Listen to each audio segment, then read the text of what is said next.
This is the Big O Show. This is the Big O Show.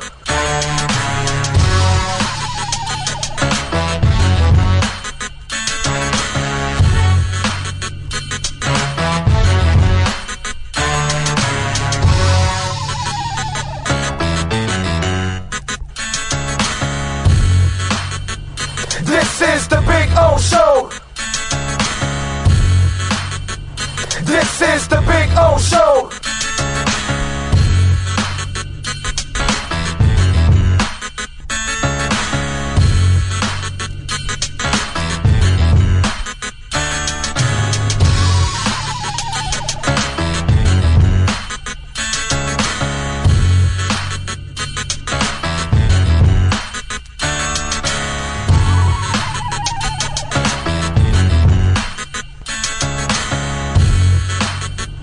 This is the Big O Show. This is the Big O Show. This is the Big O Show. This is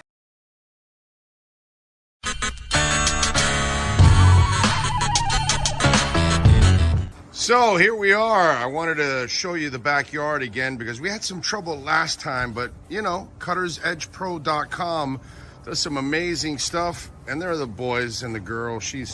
They're having fun. There we go. Right, Maiden? Right, Bono? There we go. They're having fun. I'm having fun. Look at our Sylvester palm. It is beautiful. We got another one in the front yard like that. You can take your home and landscaping to the next level. And the artificial turf, look at that. Look at that, the two dinosaurs going at it, huh? Look at that. Gotta love the dinosaurs. Look at them. They like to bite each other's legs. That's what they do. They play with each other and then they bite each other and they piss each other off. It's fun. One is Bono, which is the one farther away from you, and Maiden, she's the girl right here. She's a badass, that's for sure. So anyway, see the flowers are coming out. Very nice. cuttersedgepro.com, folks. This big tree there will start budding that I'm showing you there soon. It'll have all kinds of flowers. I'll post another video and I'll show it to you. This is a backyard where everybody gets to hang out. Over there in the corner there, I put the barbecue and cook. So that way it's the farthest away from the house, you know.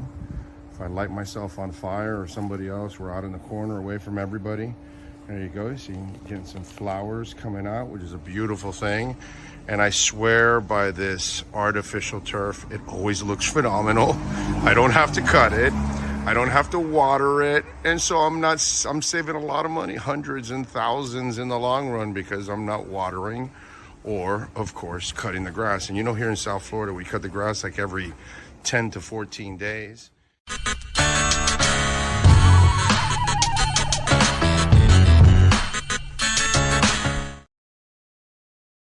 When you move, you need a reliable company led by passionate folks eager to assist its customers during a transitional process that needs to be smooth. Call Essential Moving Experts at 844-368-5750 for all your local and long-distance moving needs. You can rely on Essential Moving Experts. Mention the Big O Radio Show and get $150 off. Family owned and operated. They offer free 30-day storage, full service moving, fully licensed, bonded, and insured. Moving was never so easy. EssentialMovingExperts.com. For over 16 years, EJDConstruction.com has provided South Florida residents quality craftsmanship, accurate project management, and exceptional service. That's why EJDConstruction.com is an A-rated member of Angie's List and the Better Business Bureau. When you're looking for the right custom home builder for additions or home remodeling, please call my friend Eric at 305-433-4843. That's 305-433-4843 for EJDConstruction.com. There's no need to drive around South Florida wasting valuable time looking for a new or certified pre-owned Acura. Go to the #1 volume sales dealership in the Southeast United States. Craig Zinn's Acura of Pembroke Pines. Purchase with pace and space in a dealership tailored to your needs. From home buying to providing that personal touch. Contact the 2020 Satisfaction Award winner Craig Zinn's Acura of Pembroke Pines. 888-776-5123. That's 888-776-5123. Or visit them at 15601 Pines Boulevard in Pembroke Pines.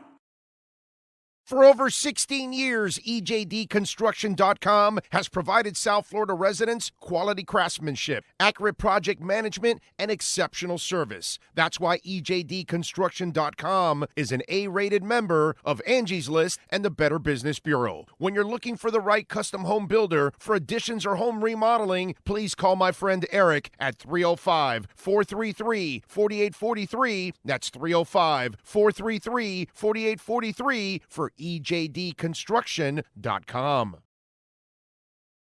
Oh, I think I know what this is. Houston, we have a package. Hello? No matter where you are, the Sloman Shield home security system guards your home. With next-gen perimeter protection, 24/7 monitoring, and interior motion sensing. And right now, get a free Sloman Shield security system and doorbell camera, all professionally installed, for free. Shield your world, the Sloman Shield.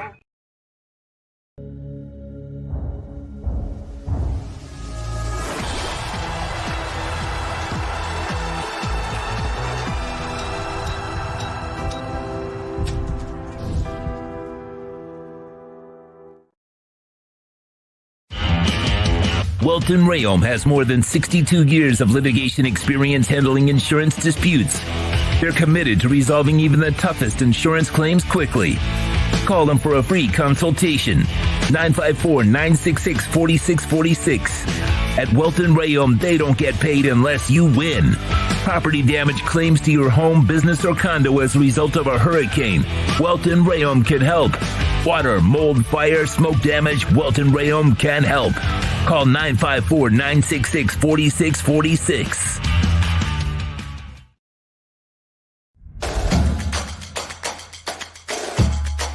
Welcome to Caneswear.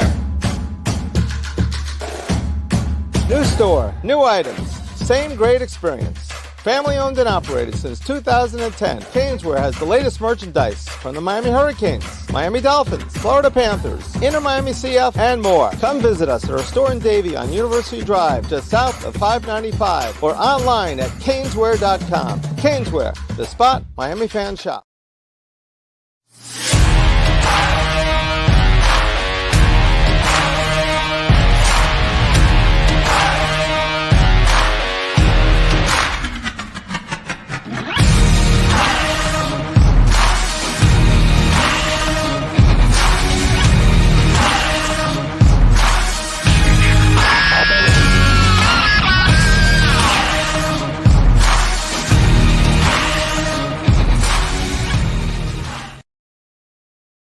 Statements or beliefs expressed on the following program by the host, guests, or callers are not necessarily the opinions of FantasyAccess.com, Media Group Inc. ownership, management, sponsors, or website. When it comes to South Florida sports teams, very few in the media have witnessed, lived, and covered it like the Big O. Let's start the program dedicated to your favorite South Florida teams with a passion that's unmatched. The Big O Radio Show is on. Here's the Big O. Alrighty, welcome aboard, baby. It is Thursday afternoon, live from Hialeah Park, where you got your first 100 no regret first bet going on right now. Download it, baby. Download the app. Yes, there's the QR code. Use it. Remember, if you already have a Hard Rock account, don't use the same phone number or the same email address. Use a different one so you can get this free 100. Okay, use that QR code there. So grab your phone, use the QR code, okay? So you can get a free $100 to bet, man. Come on, let's go. Should have taken Rutgers -2.5. Sucks, right?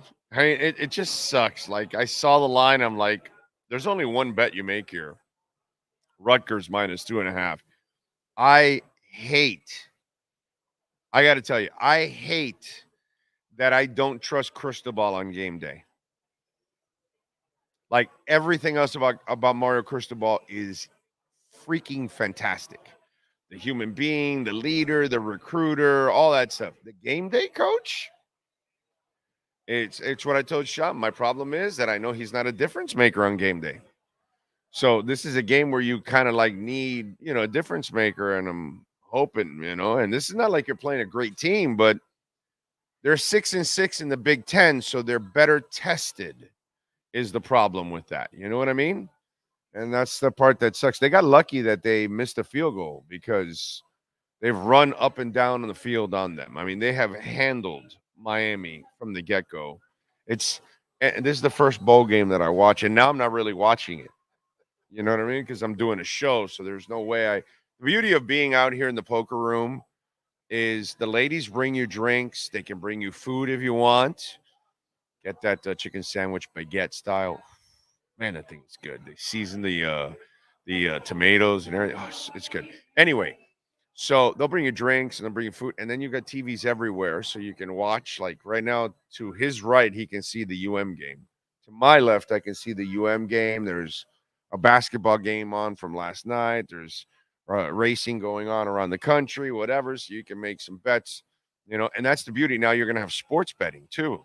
So while you're here at Hialeah, hanging out, eating, whatever, you can be playing poker and you can be laying a bet on the games. So there you go. It's a beautiful thing. And they're giving away a Mercedes-Benz. It's a beautiful white Mercedes-Benz. It's downstairs right when you come in. Can't miss it. And when you play in the games, the machines downstairs, every time you play, you're getting an entry in there. So what are you waiting for? Come on out, baby. Mike says, I live in Baltimore. I want this more than anything. Fans up here are spoiled brats. Yeah, well, we'll see. I mean, listen, it's a game that Miami can win, and I'm not concerned about it. I'm really not. Is it going to be easy? Of course not. Baltimore's a damn good team. Never going to be easy to beat them, man. And you're not going to beat any Jonathan Harbaugh team easily. No matter who the quarterback is, the defense, the running back, the coaches, whatever, it's always going to be a hard-fought game. But Miami can definitely win this game. So I'm not sitting here all nervous like some, San Fran pretty much gave it away last week. Miami can, any team can give a game away if they play terrible to anybody. Miami does just got to stay away from playing like that. You know what I'm saying? That's all it is. David Furones will join us at the top of the hour. So we'll talk to him at 4:00. We'll get the latest with his thoughts on everything. Practice, by the way, the Tua thing didn't look too bad. So Joseph is number one, I see, on the chat board. Giovanni Castelloni is in. James Gleason is in. Thank you, James, for the kind words. Tony G is asking, what is the start time? You can always tell the newbies to the show. Jamie Zoria out in San Jose. Tough game this week, but winnable. Remember to smash the like button. He is correct. Brooklyn Rob. There he is.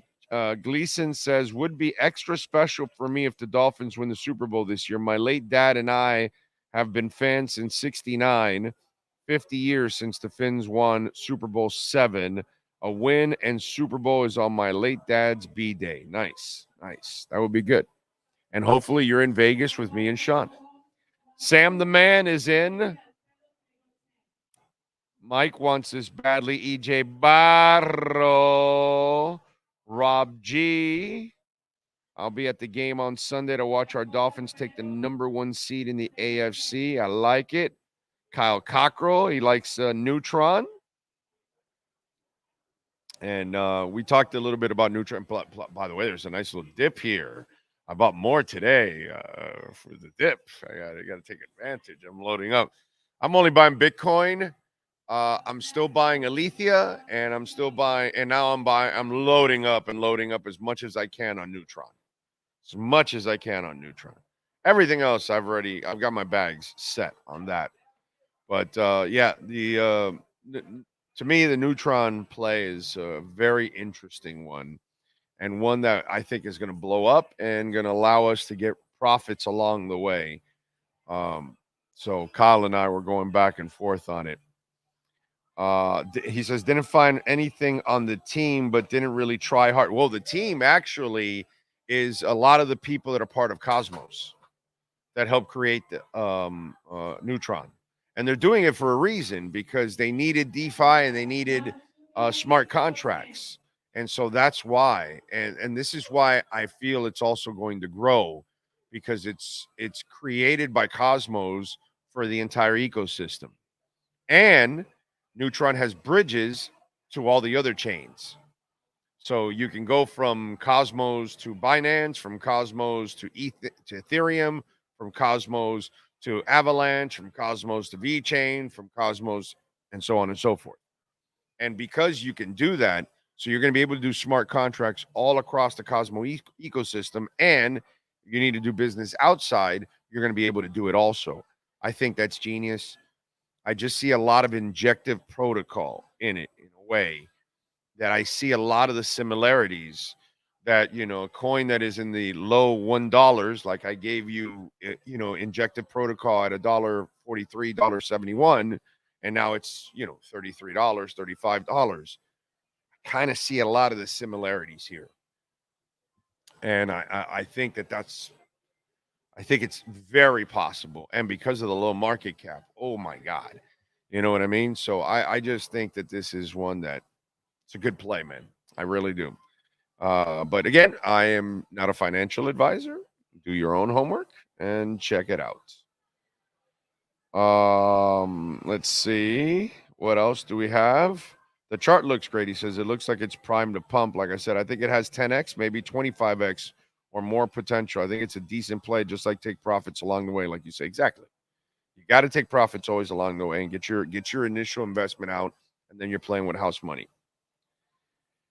True Fin fan in. He says, you want power? I farted last night as I slept. Wife has second-degree burns on her thighs because it.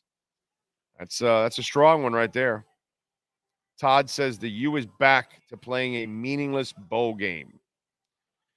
J-Town, howdy y'all. Just put my new smoker together and ready to throw leg quarters on it to season. Grillin' Raven. Nice. Willie is in the house. True Fin fan. Joseph says, Big O, I'm confident that our Fins will not disappoint on Sunday. So am I. The U isn't showing up. Well,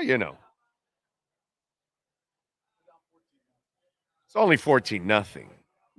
Those of you that gave 2.5 points, well, you're only up 12.5-0. 11.5-0. I'm sorry. So you're really struggling. But I mean, did you really expect the U to show up? Be honest.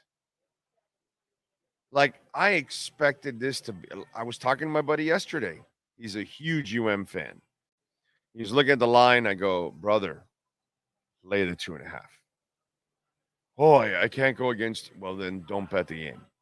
I go, don't be a homer. Don't use your heart. Watch what you've seen all season long. Okay? Does Mario Cristobal really, honestly, does he? Okay. Put up a poll question. Has Mario Cristobal proven to be a difference maker on game day? Not recruiting, not character, not as a leader, none of that other stuff, okay? Okay, the other stuff being, he excels at that. I just want to hear the answer to that question, because that's my only issue I have with Mario. And when I looked at this game, I was like, smart money lays the 2.5. You're in New York. You're in the backyard of Jersey. So you're going to get more people to go there than, yeah, there'll be a couple of UM fans that go there. There's always a couple of maniacs that travel. What's that? What's the poll question? Is Mario Cristobal a difference maker on game day? Yes or no? Put that poll question up. And I bet no is going to win.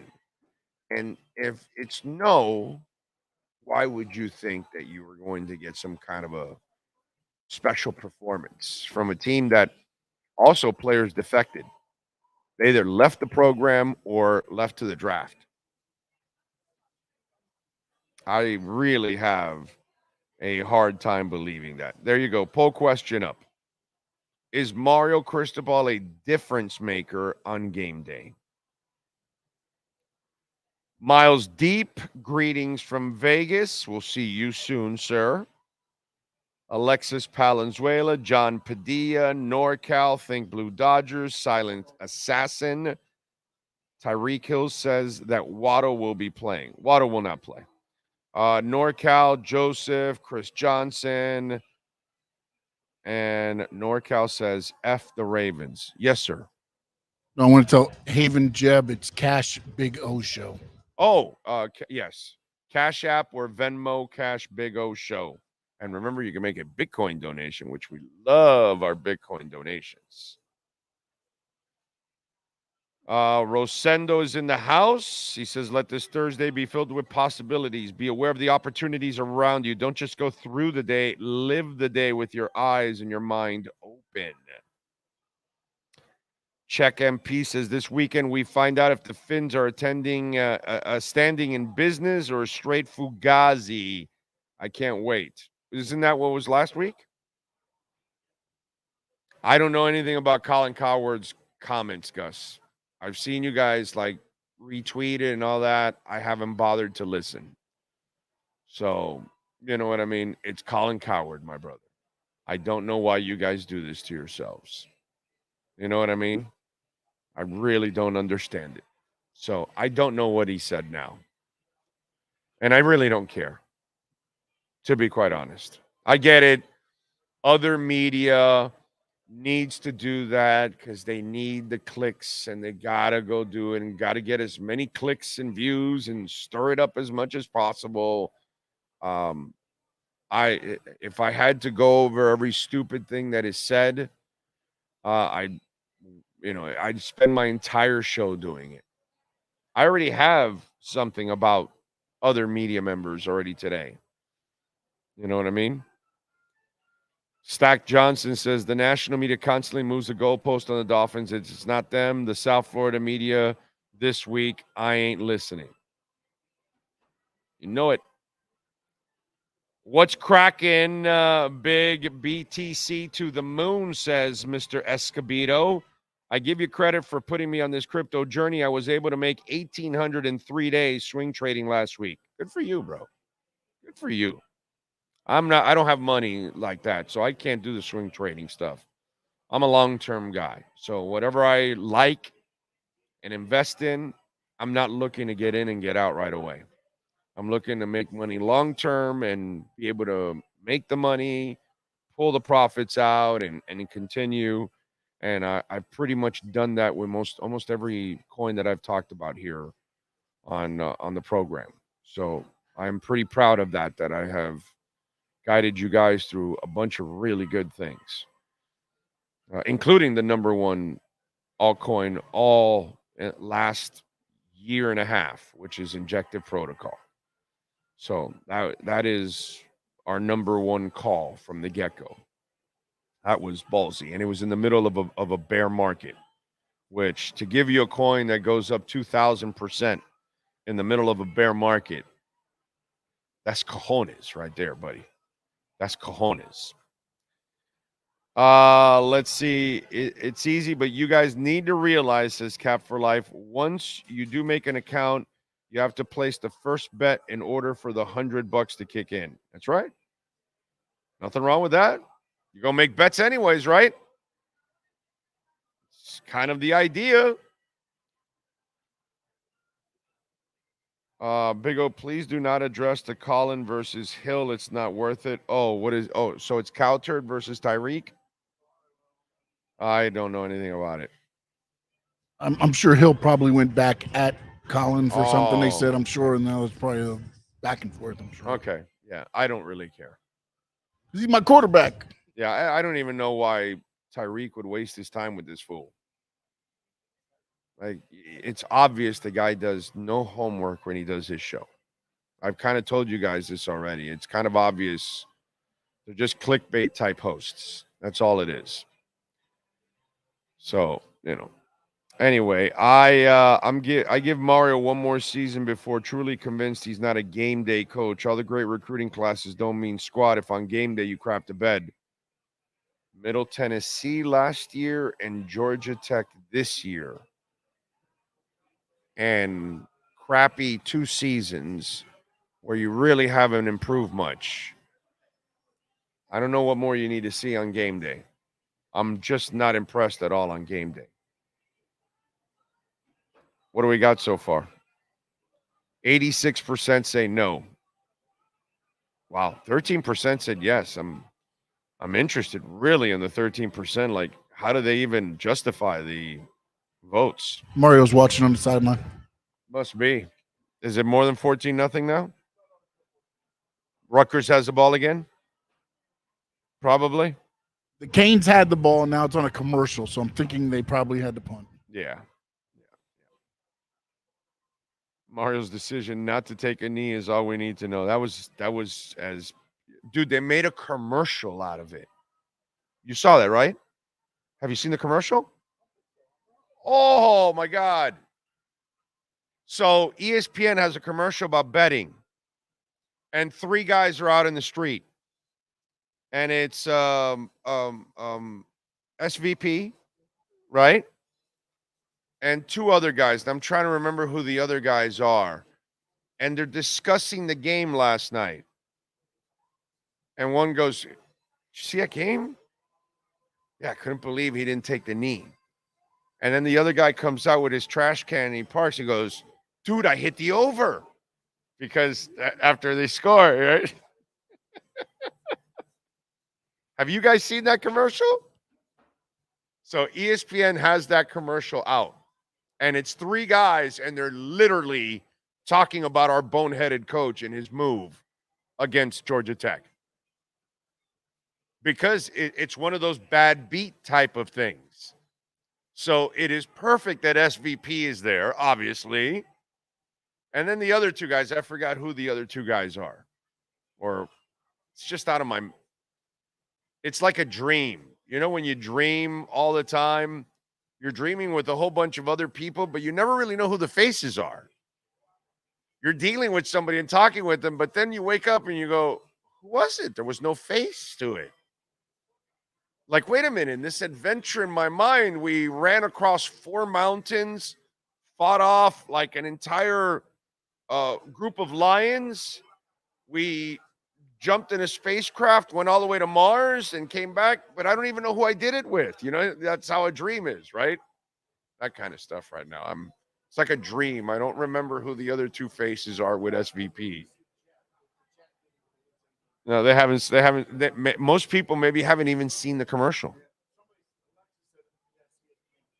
Because maybe it hasn't been out long. Because it was the first time. I've only seen it once. This weekend, I saw it one time, and I was like, holy shit. They made a commercial of Mario Cristobal's boneheaded move. Yeah. It's crazy, right? Anyway. Hill called Coward a thug. Oh, I don't know. Whatever, bro. Big O going in on him saying the dude doesn't do his homework before the show. He doesn't at all. That's why I don't listen to the guy, because I can tell he doesn't do his homework. I've caught him many times in the past that's why I lost respect for him, that he wasn't prepared, didn't know things. And it's like, yeah, you're just a bait guy. You just want to clickbait shit and just pick on some hot topic and stir it up, and that's it. That's what you do. Yes, sir. The Canes have the ball. It's first down. They get the ball. They just got another first. Oh, no. Holy crap, we're at midfield. Never mind. Ja'Cory bounced the pass. Oh, okay. All right. Marino used to bounce passes when he was practicing on the sidelines. He used to practice this throw that he used to bounce it off the floor halfway through, and then it would hit you in the chest. But that was on purpose. That's why he was bouncing it. What did they offer Ja'Cory Brown to take this job for this game?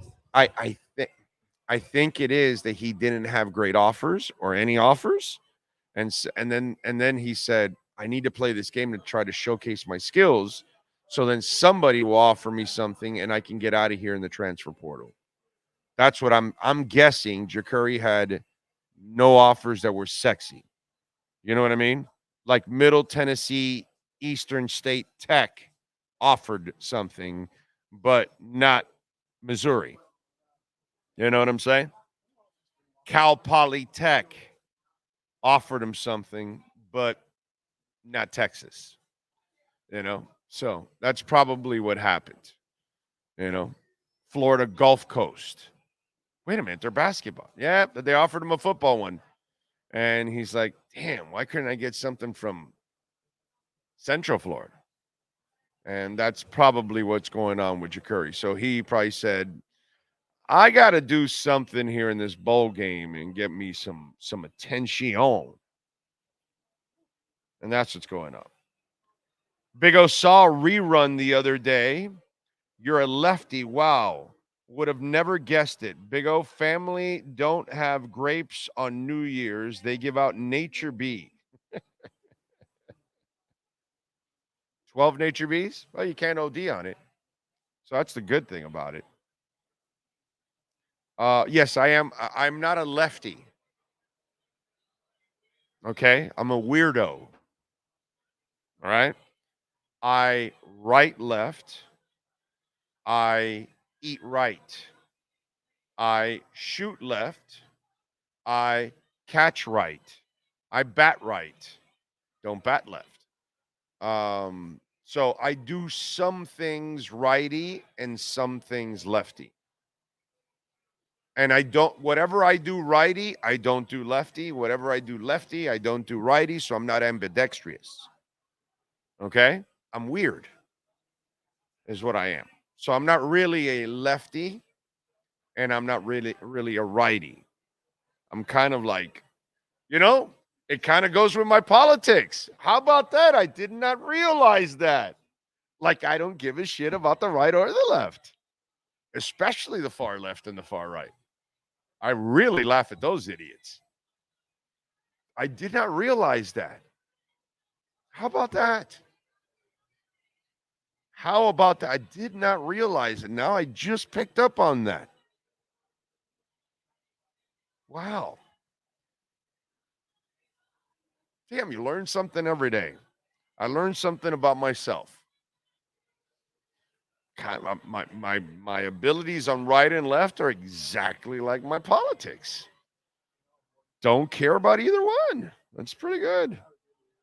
Yeah. Oh, we got injuries? It says injuries are part of the game. The Ravens are also I don't care about that. Those injuries aren't an excuse this week. I'm not doing the injury stuff.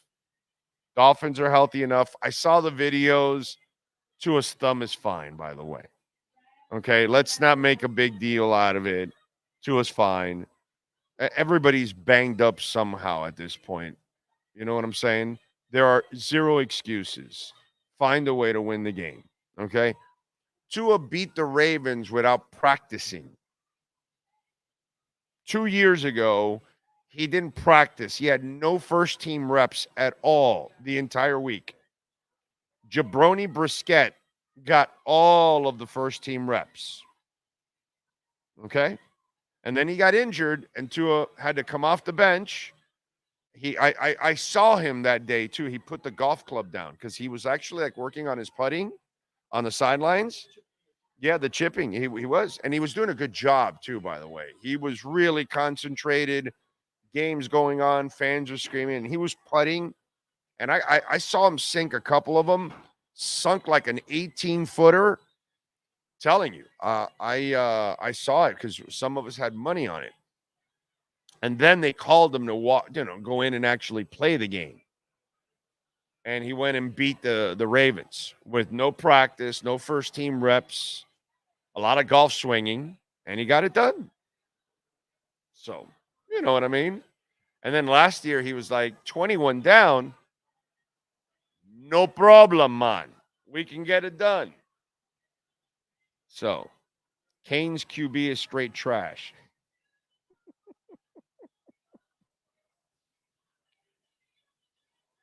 Big O, just tuning in. Is Holland going to be ready for Baltimore? Is it game time?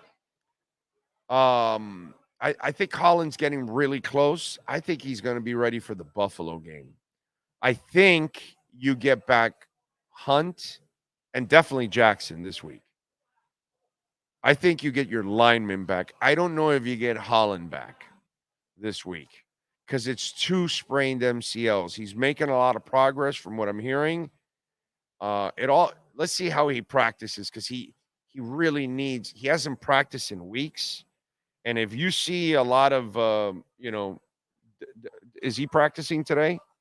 Do you know? Yeah. Can you look it up if he practiced today? Because if he doesn't get a good week of practice, I don't think he plays. It's been too long he's been out. I'm going to say Holland comes back for Buffalo, and I'm going to say I thought for sure you get Austin Jackson last week, and he did come back, but they wanted to buy another week, and they did. They were able to because they didn't need him. I think you'll for sure get Austin back this week, and I think Hunt is the guy, but again, you got it. He's been out for several weeks. So this is one of those where Holland and Hunt will not be playing if they don't practice during the week. Okay, so if they're not practicing during the week, that's a problem. Okay, what's the list? It doesn't have today's up, but yesterday he was limited practice. Right. Javon Holland was limited. He's not playing unlimited practices after not playing for several weeks. I just don't see that.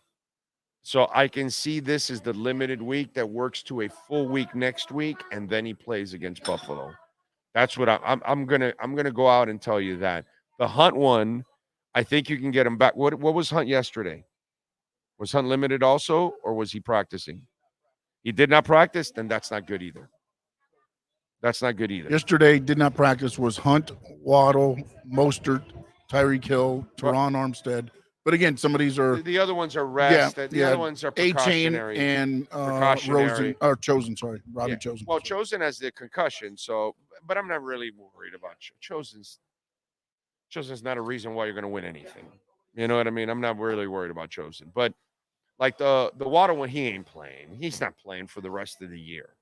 Okay, let's hope Waddle is ready for a playoff game, and let's hope they can get the bye week. So that way you're close to a month off. Okay? The 2 weeks, the bye week, and then the week of practice. And then that gives you pretty much a month of rest, for him. So let's hope that that's the case for Waddle. Just watch the practice of this week. Remember, they've been out so long, they're going to need. Remember what they did with Armstead?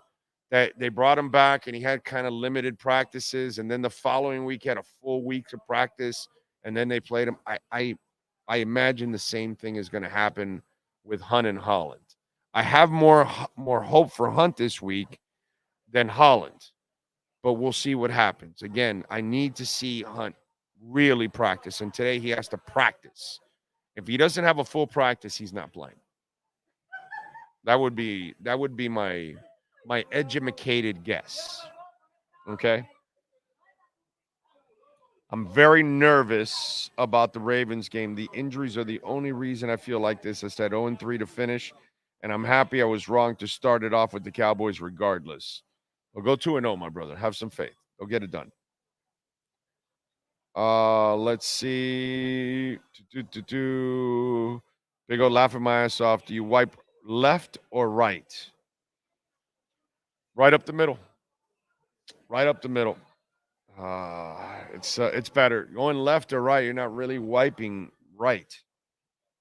You know what I'm saying? Let's see. The next two games comes down to McDaniel and Fangio coming up with great game plans. Well, not really, Zuko. So let me ask you: on the first play of the game, did McDaniel not drop the perfect play? Did the line not block? Did Tua not deliver a perfect pass? Did Tyreek hang on to it?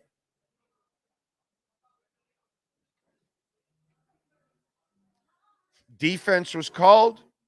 Jalen Ramsey was there for the play, but they scored the touchdown on Jalen Ramsey, the game-leading touchdown on Jalen Ramsey.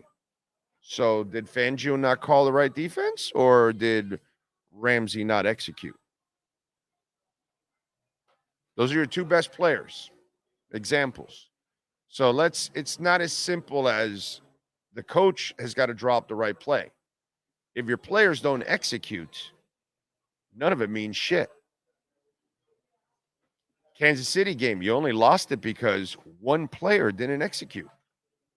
Tyreek Hill fumbled and gave up a touchdown and then gave up other points on another bomb perfectly thrown by Tua. Went right through his hands. Zero excuses. So it cannot be all about, the coaches. Players have to execute and get it done. Let's see. Big O, I need a huge favor for week 18. Bills at Dolphins. Give me your favorite gear Marino versus Bills home game, which I watched already. Saw the 98 playoff game. Yes, sir. The Hurricanes are on the board. Oh, wow. We got a field goal? Touchdown to Corey Brownie with a quarterback keeper 7 yards out. Crosses the goal line. 14-7? 14-7. Wow. That's refreshing. The interesting part was they ran the ball down the field. It was a pretty good little push there. Curry's not a very good passer, so. Well, no, but they ran it to Parrish up the middle. Okay. The line actually pushed them like 3 yards. They're getting into this game now. No, we got a line. That one. That's the problem is the center's gone now because right, Matt Lee. Yeah. We did get the good transfer in, but he's not. Yeah. Every snap has been high. It's almost like the Connor Williams practices. Yeah. You're gonna miss Lee, bro. I mean, he was a solid freaking center. What is the story around Tua golfing on game day? I know it's a lie, but how it became. There's no golfing on game day. It's golfing during the week. Like they told him, like, you're not taking any first team reps. So he, left early and went to play golf. That's all Flo, dude. Flo getting rid of him, not wanting him around. Flo making him feel like he's not needed, unwanted. Just crap. Crap from a crap human being. Let's see. Waddle is becoming injury prone. He's actually fought through most of the injuries, but he's had his share of injuries. And I'm more concerned with Waddle dropping passes. He has to be better with his hands because he's an elite receiver. But you can't keep the label of elite if you're not actually consistent with your hands. So, Tyreek has dropped at least 5 touchdown passes from Tua this season. I don't know if it's 5, but he's dropped a couple. There's no doubt about that. Big O, am I wrong, or did our offensive line play really well against the Cowboys? Yes. Hell yeah, dude. Considering that you had backups, second and even third stringers out there, hell yeah, they did an awesome job. We're done with this offensive line bullshit that we used to go through. Gone are the days of us, they can't draft them. They can't develop them. They can't. Brother, they can develop linemen better than most teams, better than 95% of the teams in the NFL.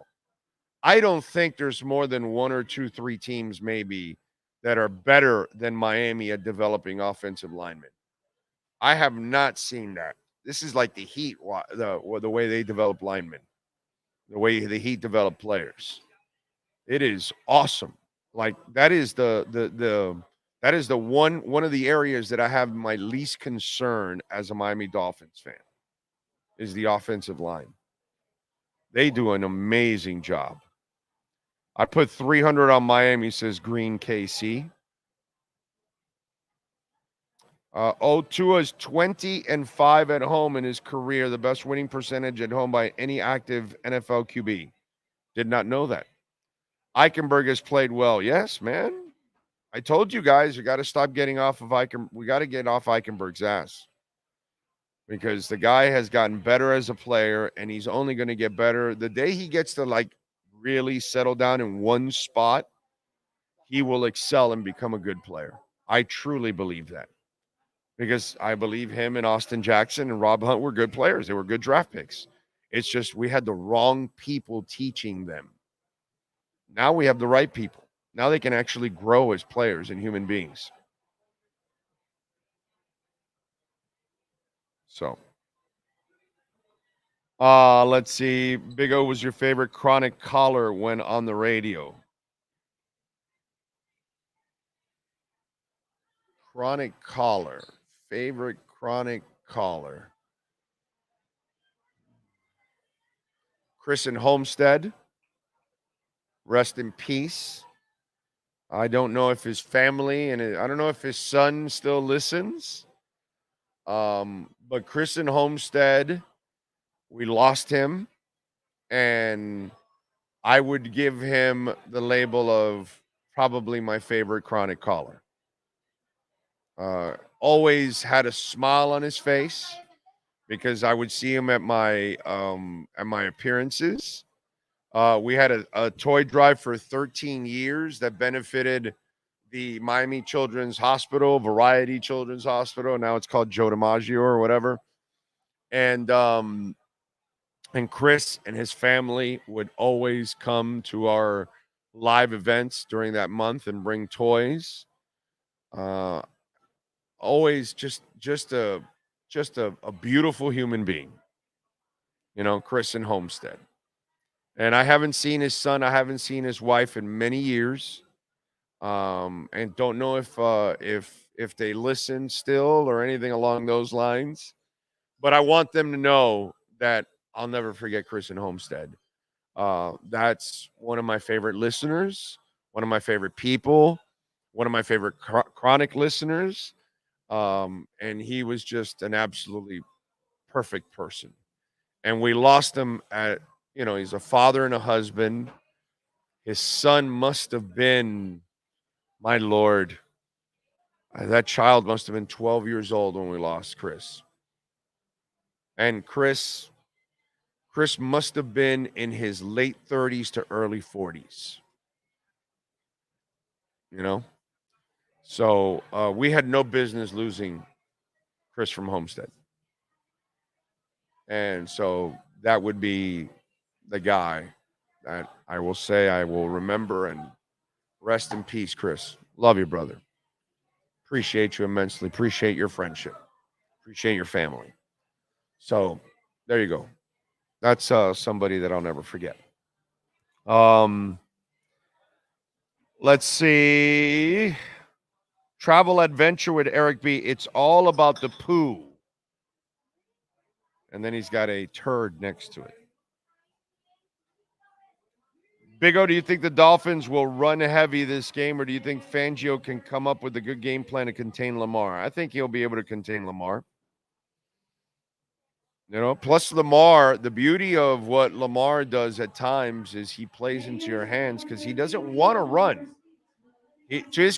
I'll give him credit on this. He really is trying to become a pocket passer, but he's not a pocket passer. He's more of a sandlot passer because he takes the snap and, regular, real quarterbacking, real plays.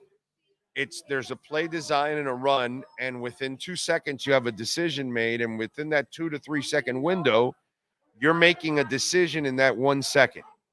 The first 2 seconds, you're deciphering. That third second, because you got to release it by 2.8, on average, you got to make a delivery. That's not really what Lamar does. Lamar ends up hanging on to the ball and then waiting and scrambling, and players are scrambling. So it becomes very sandlotish in the process, which then opens it up for your defense. And to his credit, because he's really trying to make himself a pocket passer, but he really can't do the rhythm of being a real pocket passer, which is taking a 3 or 5 step drop and delivering right away. He cannot do that on a consistent basis because it's not in his game. It's just not the way he plays. He plays on athleticism. He waits for a receiver to make a break because he's got a whip of an arm. So he plays the game differently. You know, Justin Herbert has no anticipatory skills. He plays it the same way. He waits for breaks. Cam Newton will wait for breaks. There are no anticipatory skills there. Okay, so you're not going to get rhythm passing from these kind of guys. So that will open it up for your defense to get to him. The problem is getting to him at times, and that's where he works his magic. That he can shake a couple of defenders, and then you're not staying with a receiver for 4.5 seconds, 5 seconds. It's just hard to stay with Zay Flowers or Odell Beckham or anybody in the NFL pretty much for 4.5 seconds. Your corners are going to tire out, and that's where they get you. So it's imperative that you do not allow them to run and force them into moving the chains consistently through the air, because that's where they're going to make mistakes. That's where he'll get sacked. That's where he'll get stripped. That's where he'll get intercepted. And that's where they won't complete passes. There'll be a lot of negatives that come from it, but you've got to force them into that. And the only way you force the Ravens into that is by taking the threat of the run away. That's how you defend the Ravens. That's how you get after them, because the passing game is a different kind of passing game. It's while it's very Sandlot-ish and very remedial, it still has a danger to it because of the athleticism of Lamar Jackson, which no one has. No one has ever had his athleticism. And so that's where it opens up for opportunities and plays. But you're not going to get any kind of traditional rhythm passing game. That's not what you're facing with the Ravens. You're facing something that no one else can do, because only that guy can play that kind of Sandlot type football. Okay? But it's not the kind that really gets you to a championship. So there you go, my man.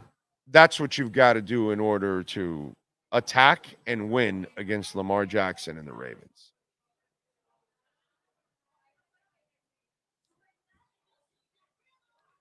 Butch Berry, Finn's MVP. I got no problem with that. Let's see. Vishal says up to 95 cents of a coin going for glory. What are you talking about? Is there another text from you? I don't know what you're talking about, my brother.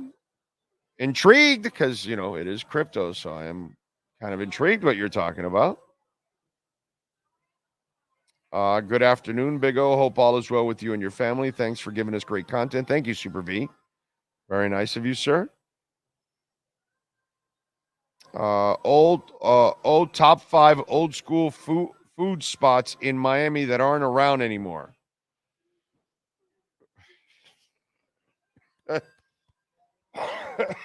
God. Okay. Woves.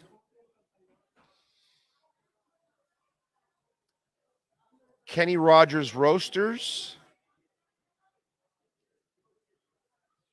You said fast food, so I can't put Lums in there. So I'm going, okay, Woves, Kenny Rogers Roasters, Bojangles. God, I love Bojangles. Used to love Bojangles. Not here anymore, unfortunately. And no, I'm not putting Taco Viva in there.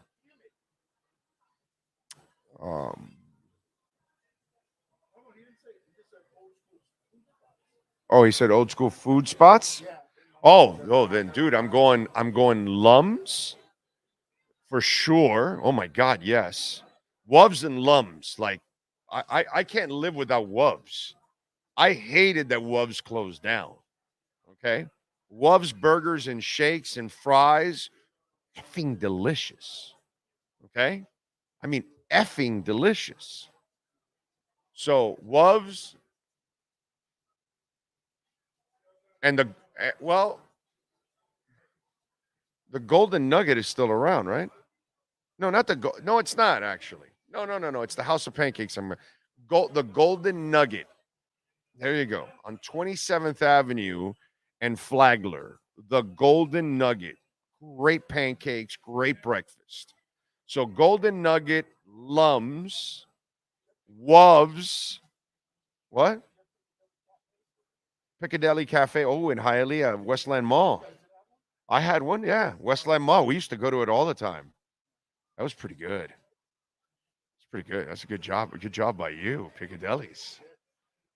Yeah, I remember Piccadilly's. That was good. I got to tell you. Hey, you know what? Now that I think about it, Pharrell's in Westland Mall, they had the shakes and the burgers. You remember that? Farrell's. It was called Farrell's. No, yeah, Pharrell, you're on the bench. Scotty Pharrell, you're on the bench. Yeah, but see, now I start going into like Swenson's. Oh my God, Swenson's was so good. Start getting me going crazy. Miss Wub fries. Wow, Rosendo, you remember Wubs, huh? Love Wubs. God, that was so good. Christopher says we have a ton of Bojangles in Virginia. They all closed down here, Christopher. They all disappeared. You know, it's probably not as good as it used to be. So there's a Bojangles in Cutler Bay. Don't lie to me now. Don't lie to me now about this. Cutler Bay's not far from where I live. Don't do that shit to me. Ayo. I go inspired to go get some dirty rice and it's not there, Alexis. I'm going to be pissed off. Don't tell fat people where food is at and then it's not there. That's not good. Yes, sir. Apparently there's a Wubs in Boca outside of FAU. Get the hell out of here. That's what somebody put here. Tom's Bro, Coco. Wubs closed down decades ago. Decades ago. There's no way there's a Wubs. I'm going to Google that. No way, bro. No way. Bro, if there's a Wubs, I'm driving to it when I get off here. Okay? No, I'm serious. If there's a Wubs in West Palm Beach, Boca, I'm driving to it right now. If there's a Wubs Burgers. Oh, had. Okay, you bastard. Don't mess with fat people like that. Tom, that was my fault. I read it wrong too, so I apologize. Okay. But maybe he's still there, no? No. I'm not even going to bother checking. Okay. So Wubs was amazing, bro. God, I love Wubs. Miss Wubs so much. It was so good. So good. Alexa says, I'm fat too. Karoon says, I Wubs you all. There was a Wubs outside of FAU, no longer there. That's what Tom Stockel says. Yes. I Wubs this show. Thank you. That's very nice of you. Wubs was so good. And we Wubs you too. There's a Royal Castle in Miami Gardens? Are you serious? There's a Royal Castle in Miami Gardens. No. I know the Royal Castle in 79th Street or 125th Street and Northwest 7th, right? Is it 125 or 79th Street? I know that Royal Castle has never gone away. Wayne Arnold's Royal Castle, right? That was the Neil Rogers thing, right? Because it from Royal Castle, it became Wayne Arnold's Royal Castle, right? If I remember correctly. And I believe The one on Northwest 7th is still there. It's an institution. It's been there forever. I haven't gone to eat any there in a long time. Right, it's on 79th. Okay. Right. I knew it was either 79th or 125th. Now that I think about it, it's definitely not 125th. Because 125th has that bank there. So, but I remember the Royal Castle there, and I haven't gone like in 10 years. Because I remember like around 10 years ago, I said, hey, what the hell? I'm going to stop, get a Royal Castle, get a 3-pack. That was cool. Yes, sir. All right, Xavier Restrepo's butt cheek is too big. He caught the touchdown pass, but the butt cheek landed out of bounds. Oh. So it's 14-10 going to the half.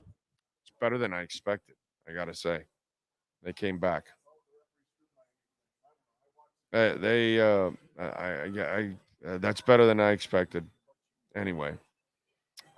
Big O, I don't think the Dolphins' physicality must be at a level where they will let Baltimore know that it will be a long day. Personally, I think the Dolphins team can play with anybody in the NFL. Super V, I'm glad you brought this up because I want to talk about this with the Dolphins because I find this to be humorous. Okay? So, the Dolphins are a top 5 defense. Correct? They actually lead, or they're one of the leaders in the NFL in pressures without blitzing. And they are one of the least blitzing teams in the NFL, yet they are one of the more pressure teams in the NFL. Does that sound physical to you? How do you add so much pressure without blitzing? You got to be pretty good, right? How are you a top 5 defense? You got to be pretty good, right? If you're top 10, top 5, you got to be pretty good, right? You got to be pretty physical. Okay, they are number 1, number 2, number 3 in rushing. So you're top 5 also in rushing. How do you do that? Don't you got to put a body on somebody in order to run the ball? Like Marino's teams, you want to call them finesse offensively? I'm all with you. They couldn't run the ball. They couldn't get a short yardage play. Ever. Nothing. You had to pass from Marino on 3rd and 1. You couldn't even trust the run. Okay, so Baltimore is physical. They've always been physical. Didn't they always used to beat Miami? Shit, what's happened the last 2 years? Oh, they lost to Miami. Wow. So they weren't physical 2 years ago? Because everybody says that game was won by the defense. The Tua haters, they don't even want to give Tua credit in that game for making the throws he had to make at least. And he didn't have big numbers in that game. But if you won by defense, doesn't that take physicality, Sean? Right? A tad. Okay. So 2 years ago, you won on defense. Then last year, you're down by 21. You better be tough physically and mentally to come back from 21. I mean, you better be tough enough defensively to shut them down. Oh, wait, they did that. Oh, you better be tough mentally to be able to come back from 21. Oh, wait, they did that too. And so now you're better than last year. Offensively, defensively, everything. And so now you're not physical enough? Where is the narrative? I'm not exactly sure. Oh, it must be the same narrative that Tua is too short to play football, or that his arm's not strong enough, or that he can't run a high-powered offense, or that he plays too much golf. And so where would the media be without narratives, even if they're not true? Because this one's not true. See, the problem with Baltimore compared to Miami, it's perception. well, Baltimore's this tough team, and they win these tough games and these close games. And yes, because they can't blow people out. Unless they get a bunch of turnovers, they're not going to blow you out. Miami doesn't need a bunch of turnovers. They just run you right off the field. So this week against San Fran, they pulled away because they got 2 turnovers in 18 seconds. Yeah, that's how a lot of teams can blow you out. You turn over the ball, and then you give them quick scores, and that's it. The game's out of reach, and it's over. So the perception or the reality is you've got a gritty Baltimore team that plays a lot of close games because that's who they are. And so Miami has a whole bunch of these games where they scored a bunch of points and they beat people by a bunch of points. Well, but that's not because they're finesse. It's because they're just better than those teams. And if you screw around, they can blow you out quickly. And then you're going to have trouble coming back on them because they actually have a physical defense. Yeah, because, Sealer's not physical. Wilkins is definitely not physical. Chubb really doesn't hit anybody whatsoever. I mean, just ask Zach Wilson, if he's physical at all. I don't know. You might want to check that out. Andrew Van Ginkel, he doesn't throw his body around. Now, David Long, oh, please. David Long doesn't hit anybody. He doesn't try. Yeah, no, Deshaun Elliott's not going to try to hit you. No, Brandon Jones, no, he would never hit you. Yeah. He hits his own guys. Yeah. Where would the media be without these bullshit narratives? Because all you have to do is look at what's happened the last 2.5 years now with the Miami Dolphins and the Baltimore Ravens. And all of a sudden, people paint these pictures that don't resemble anything of the reality the last couple of years or the reality that's going on right now. Because the reality is Miami's 11 wins and they have 12. Okay. They have a couple of ugly losses. Miami only has 1. So you tell me. I'm not exactly sure where all these narratives come from. Because Miami fits none of those narratives. And everything that they do tells you what they are.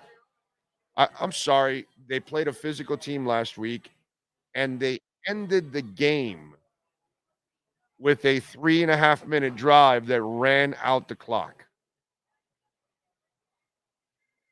How many Dolphin teams do you know can do that the last 30 years? Try 0. 0.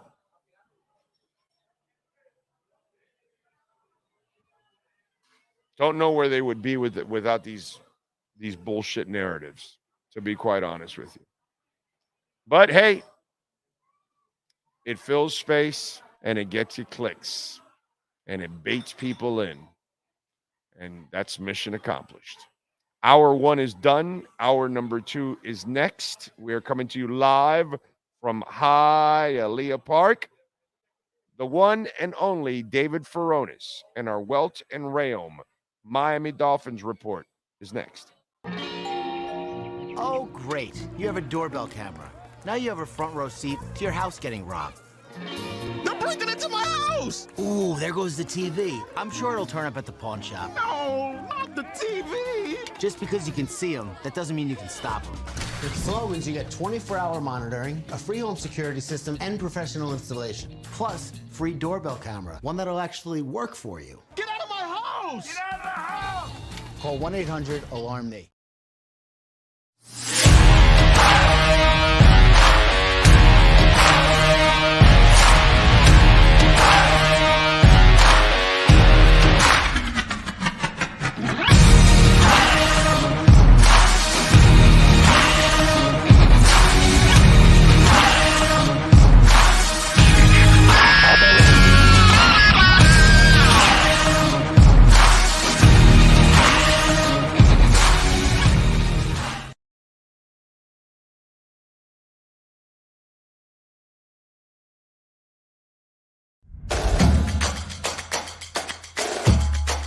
Welcome to Caneswear.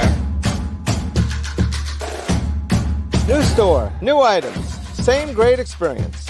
Family owned and operated since 2010, Caneswear has the latest merchandise from the Miami Hurricanes, Miami Dolphins, Florida Panthers, Inter Miami CF, and more. Come visit us at our store in Davie on University Drive, just south of 595, or online at caneswear.com. Caneswear, the spot Miami fans shop.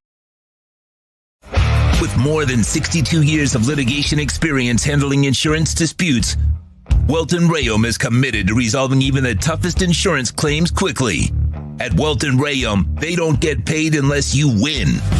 They handle complex personal injury claims caused by the fault of another in both state and federal courts. They handle auto, trucking, motorcycle, slip and fall, and bicycle accidents.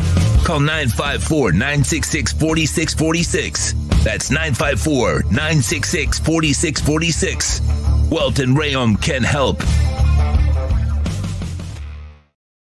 The viewpoint statements or beliefs expressed on the following program by the host, guests, or callers are not necessarily the opinions of FantasyXS.com, Media Group Inc., ownership, management, sponsors, or website. All rise, football fans, as the Welton Rayom Miami Dolphins report with David Veronis is in session. Welton Rayom has more than 62 years of litigation experience handling insurance disputes. They are committed to resolving even the toughest insurance claims quickly. Call them for a free consultation. 954-966-4646. Here's Miami Dolphins insider David Veronis. How you feeling, my man? You feeling good? Yes, sir. Big game week, as they Yes, all it are is. this final stretch. So let me ask you something. I want to break something down. Okay, so 2 years ago, Miami beats Baltimore with sorry-ass Brian Flores, right? And it was a game that, unlike last year, where Tua threw 6 touchdowns and 2 interceptions and 469 yards, I believe, or some crap like that. It was an explosive outing by Tua. The other one was a decent outing, not explosive at all. There wasn't big numbers by Tua. But a lot of people label that first game kind of won by the defense, correct? Yeah.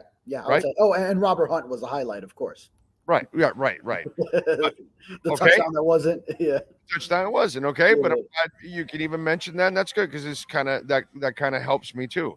So then last year, you fall behind by 21, right? And so at one point, your defense is going to have to say, yeah, we need to shut you down. And they did, kind of like they did to Detroit last year also, when Detroit blew them out in the first half, and then they shut down Detroit and came back, right? Those were the 2 games last year where the defense was giving up a lot of points, and then in the second half, they completely shut the opponent down, and Miami's offense stormed back to win, correct? Right? Yep. Okay, so now this year, Miami is top 5 defensively, right? Have they entered at the 5th spot, right? I think. Yeah, they're around there. 5 or 6. 6, yeah, and then week top 10. Top 10. Yeah, it's even more since week 4, since week 5. Yeah. Top 10, top 5 offense. They're what, top 2 or 3 rushing? Fourth total defense. Fourth total defense. Okay. Yeah. Mm-hmm. And in offense, what are they rushing? They're like 2nd or 3rd, right? Rushing offense number 5 right now. Number 5. Okay, number 5. So let me ask you something. So if you're number 5 rushing, you're number 4 on defense. 3 years ago, you won on defense. Last year, you were tough enough to shut them down for an entire half, which is not an easy thing to do. And you were tough enough to come back from it. And you tell me how the Dolphins are not considered a physical team when constantly they show you physical all the time.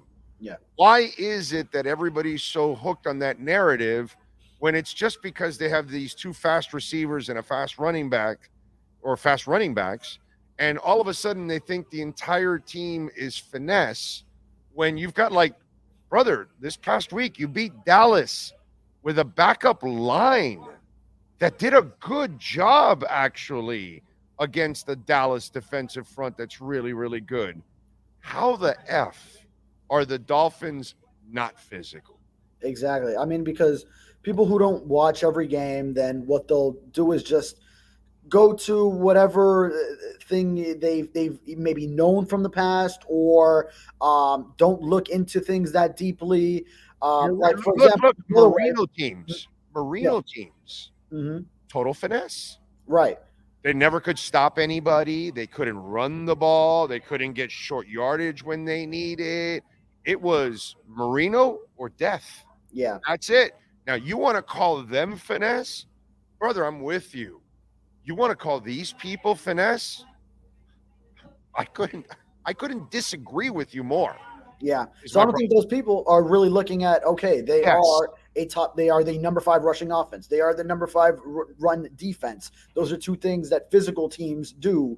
And what the offensive line has gone through and still held up over the course of the season, they're not looking at all that. What they know is, Tyreek Hill gets open deep a lot, and Tua hits him, and they score all these touchdowns, and they run up the score in the Denver game, and that's what they think on the outside. But they haven't looked into all those things. So the same way on the other side, like if let's just say a year where the Steelers are lack physicality, everyone's going to say, still they just go to that mindset of, the Steelers, that's a physical team. That's always a physical team.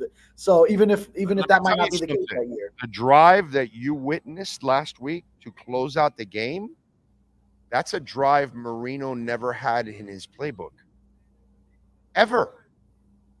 If he did it only by arm, great. That was the only time. But he could never run and pass his way to end the game because he never had that.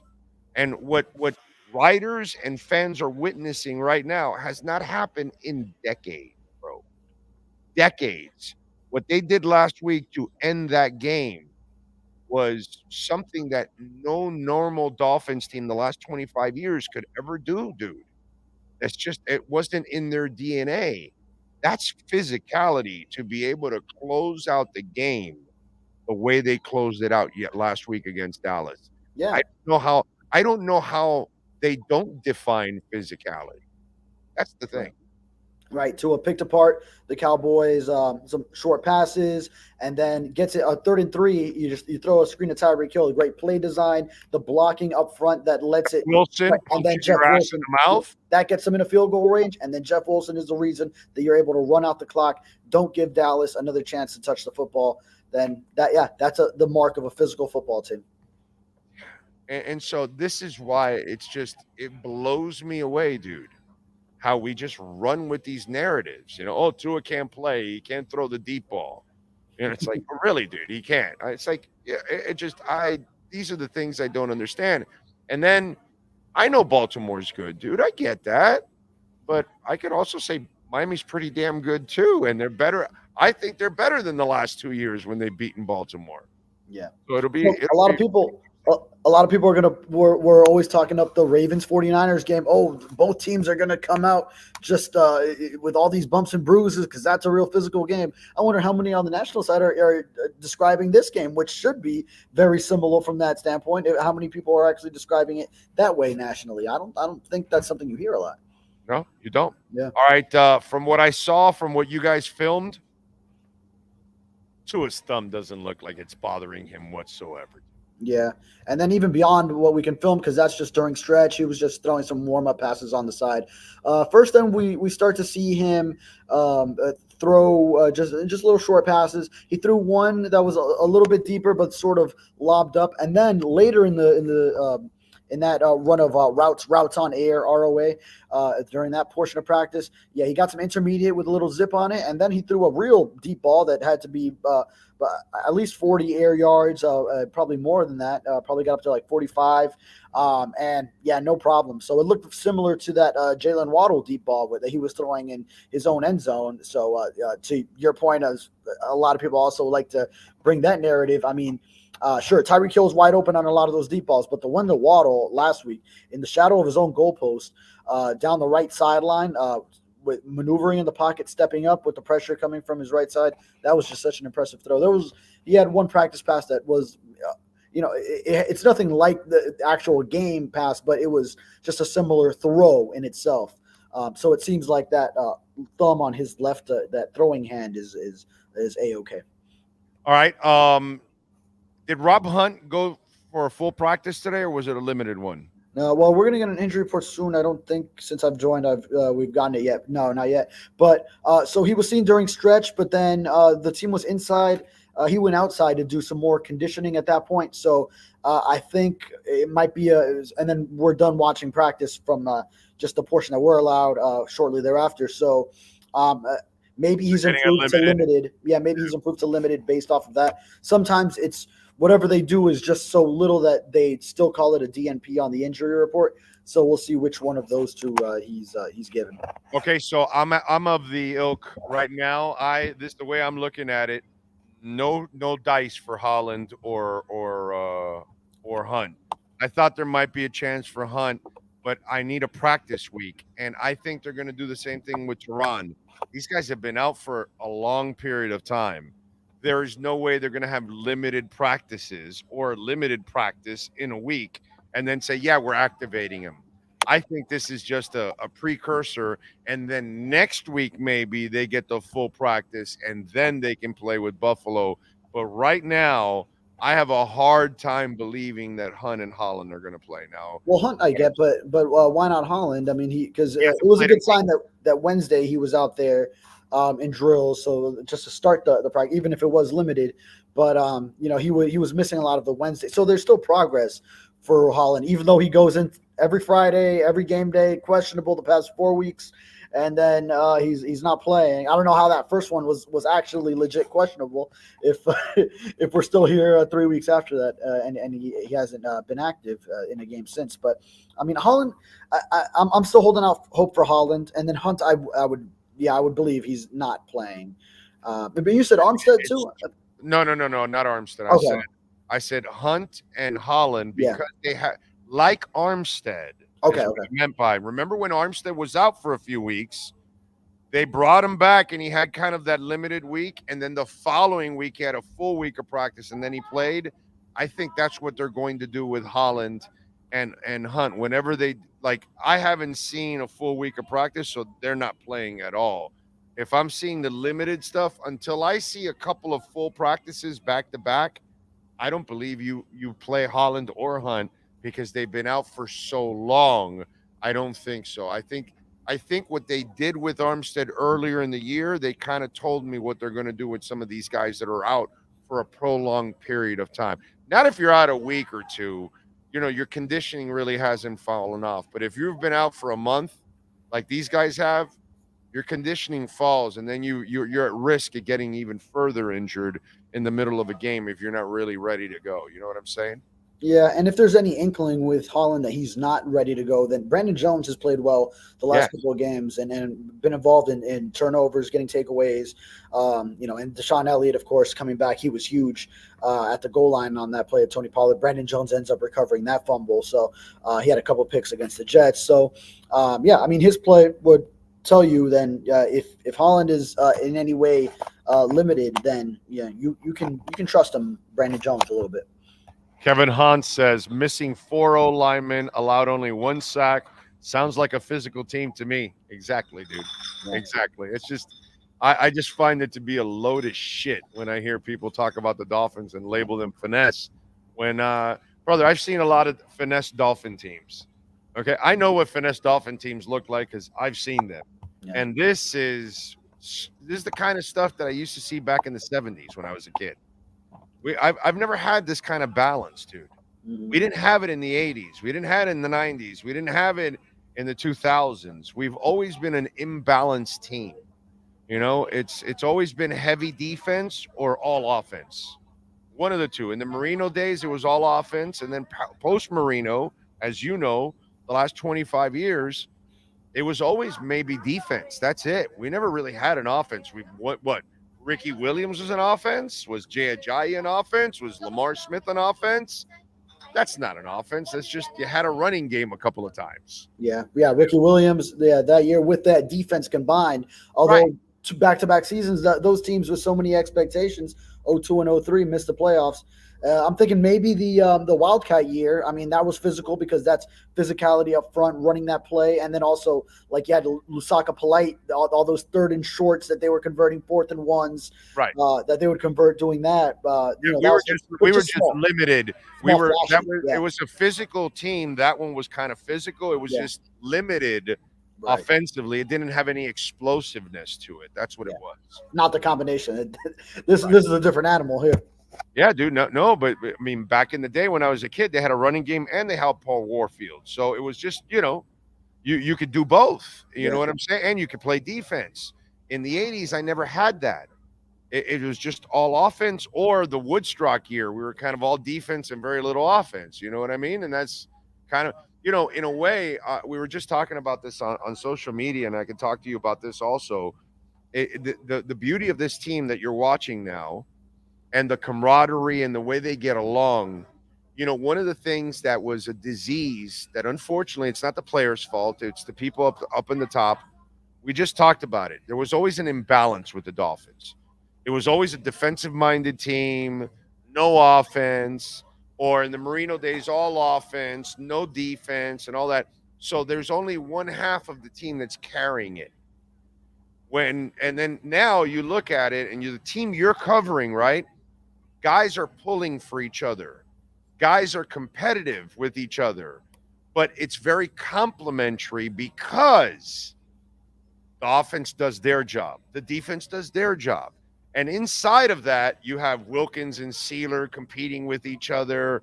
You have Chubb and AVG, and when Phillips was there, and all those guys are probably competing with each other and having fun with it. You see the running backs, you see the wide receivers. While it's competitive, it's fun.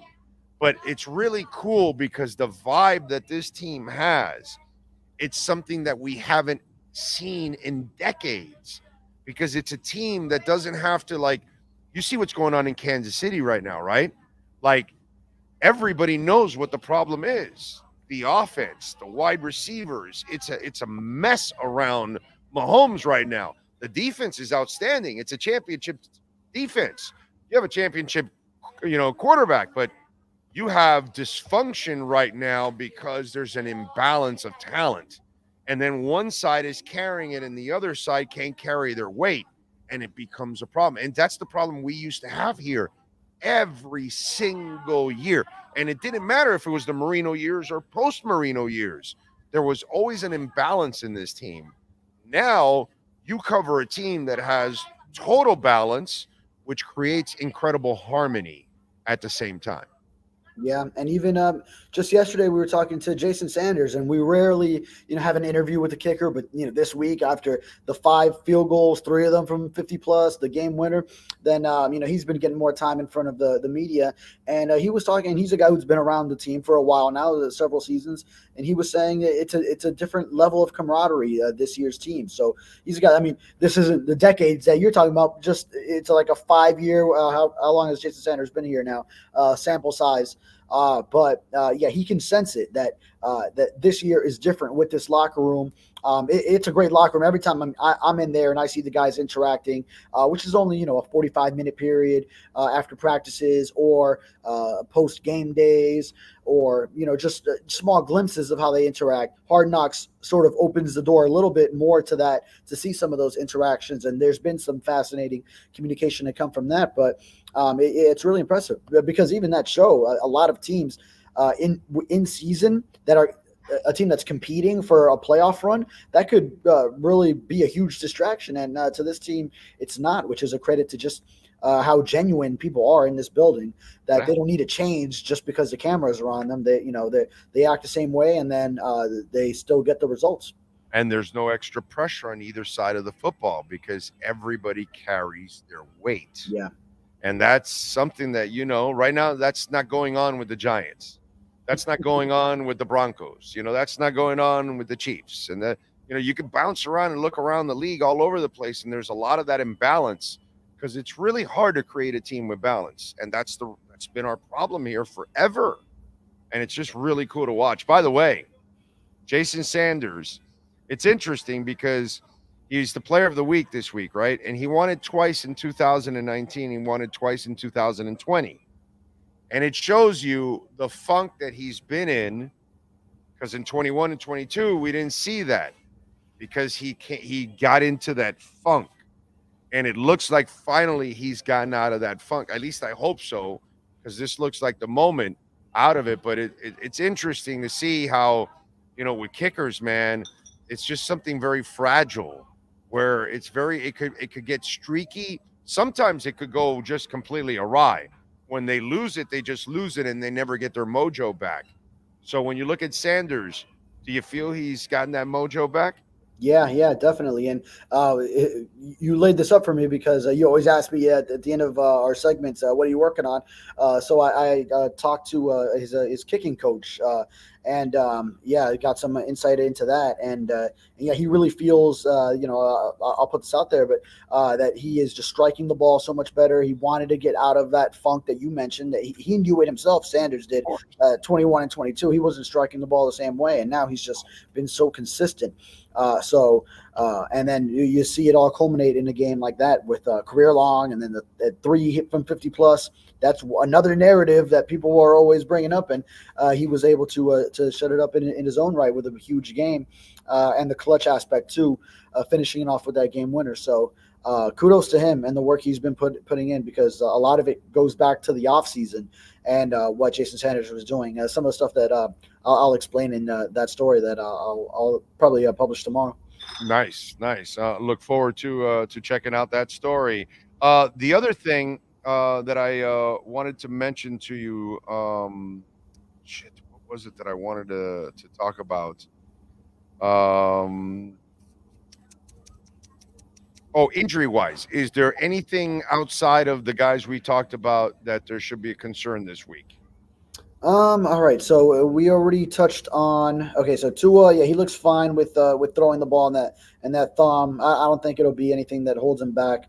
So Waddle, very unlikely that we see him that high ankle sprain. We talked about that in a previous show. Devon Achane, it was interesting. He stretched. He was a DMP Wednesday, and then we didn't see him do too much during the media viewing portion. So something to monitor. Austin Jackson was in a red non-contact jersey today.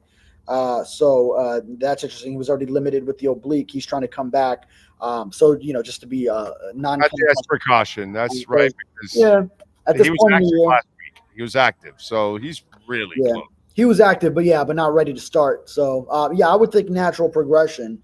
He is ready unless he felt something in that oblique during this week. He was limited yesterday. That then caused them to say, all right, let's put you in a red jersey for the Thursday practice. And so Raheem Mostert wasn't at Thursday practice either, but Eric Stoogsville, running backs coach, he answered simply yes, very easy when he was asked if Mostert can play through this latest ankle injury and the knee he's already been dealing with. Robbie Chosen, he's advancing in concussion protocol. He was participating in a red jersey today after he was a DMP, just working out on the side Wednesday. All right, good stuff. And outside of Jason Sanders, piece, anything else you got going on the South Florida Sun Sentinel? Yeah, all the injury updates, and then Tyreek Hill, just everything. It's on his mind right now between taking shots at Colin Cowherd and back and forth, just him being Tyreek, and then also a big week as he returns to the site where he exploded as a Miami Dolphin in week 2 last year in that big comeback. Him and Tua together, along with Waddle catching the winning touchdown, and so a little bit about him, and then just previewing the game come this weekend. And all right, then good stuff. More. Follow him on Twitter at David Furones _ and catch his work there at the South Florida Sun Sentinel. David, as always, thank you, my brother. Yes, we will catch up post game. Yeah, on New Year's Eve before I go to the Inner Harbor in Baltimore. All of us. All right, my brother. All right. Before we wave in the new year. Yes. All right, my man. Appreciate you. Sounds good. Thank you, sir. There you go, David Furones. And when we talk about Welton Rayom, now more than ever, you need the right lawyers. And if you have any kind of condo damage, homeowner property damage, I'm telling you, you got to call Welton Rayom. If you don't need them now, good. Thank God. Okay. I hope you never need them, to be quite honest. But If personal injury ever happens to you, commercial litigation, criminal defense, condo damage, telling you business owner claims, call Welt and Rayom 954-966-4646. When we had somebody damage our home and we had to call the insurance company, they were amazing. They crushed Progressive. And now with our new laws in place, which did not benefit us, it benefits the insurance companies. Our politicians suck. It is what it is. No matter what side of the aisle you're on, they're all terrible. And DeSantis put us at a terrible disadvantage. More than ever, you're going to need the right lawyers. And if you don't get the right lawyers, it's going to cost you in the long run. 954-966-4646. This has been another session of the Welton Rayom Miami Dolphins Report with David Furones. At Welton Rayom, they don't get paid unless you win. They handle complex personal injury claims caused by the fault of another in both state and federal courts. They handle auto, trucking, motorcycle slip and fall, and bicycle accidents. Call 954-966-4646. Welton Rayom can help. Mateo with a super chat. He says our fourth-ranked defense will win the game. Thank you, Mateo. And then his second one, the Finns players will run through a wall for McD. They will. They will. They do love their coach, man. For McD? Yeah, me too. For McDonald's? Hell yeah. Hell yeah. I'm running through walls for a Big Mac. There we go. Let's see. Rajan says, I have to give it up to McD. He rebuilt many players' confidence, and now he's doing it with Sanders. He never wavered. And in a key moment, he said, yeah, I'm going with Jason. Where most of us would have said, what? Huh? You're crazy. Anyway, when sports and business collide, folks, we like doing something called the KSDT CPA Sports Business Report.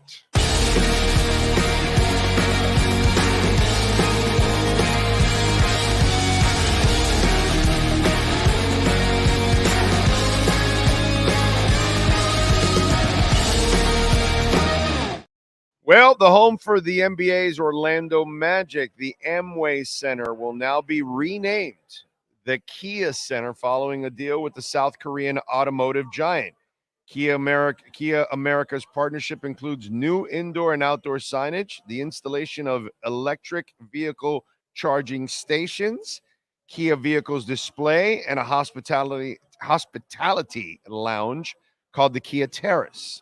Kia becomes an Orlando Magic champion of the community partner and will partner on impactful Central Florida community relations programs. And Kia has worked with the NBA at a league level for more than a decade, serving as official automotive partner. The deal with Orlando coincides with the launch of the new vehicle model. The Los Angeles Clippers also play in a Kia-branded arena. The team currently stages its home games at the Kia Forum, but will move to the Intuit Dome, a new purpose-built arena in 2024. Magic, by the way, are in the 5th seed this year. They're actually pretty good. They've got the same record as the Heat, 18-12. They're 11-4 at home, 7-8 on the road. That is your KSDT CPA Sports Business Report. This has been the KSDT Sports Business Report. KSDT CPA is one of South Florida's largest and one of the country's fastest growing accounting firms. KSDT is recognized by Forbes as one of the top tax and accounting firms for 2022. KSDT CPA is a full service firm that also excels in crypto. Visit online at ksdtcpa.com or call 305-670-3370. Right. And don't forget to call our friends at KSDT CPAs to do your personal taxes, your business taxes, and especially for your business. They help so many. Several of our listeners, by the way, that own businesses have now called KSDT, and they are being guided by KSDT because, you know, when you've got a business, okay, all right, I'm not talking about a little tiny business like mine, but when you got a real business, they can help you in so many ways and help you plan and help you save money and help your business grow in so many different ways. Really reach out to them, use the QR code. And by the way, if you're looking for work and you are in this kind of field, KSDT CPAs are hiring in Dade, Broward, and Palm Beach. They've got offices in all 3 counties. And we just opened the new office in Charlotte, North Carolina. So if you happen to live in that area and you're looking for work, please reach out to KSDT CPAs. Use the main number 305-670-3370, and then they'll lead you to whichever city you need to, find out more about if you need any work. So reach out. And great company. Oh my God, the vibe in that company is sick, dude. Alan Kinkle and that entire staff. They just do a listen, if I was an accountant, if I was in this kind of career, that's the company I want to work for. That's all I can tell you. Great company, man. Great company. Really. Just they do things the right way. They create the kind of vibe that I'm not surprised that they have, employees that probably love working there. It's pretty amazing. What else do we have going on? By the way, can I just, this story in a way reminds me a little bit of the Dolphins. Not to this extreme, but there are some comparisons. And I just want to say that Sean Payton, brother, you're a fucking asshole. Okay? All right?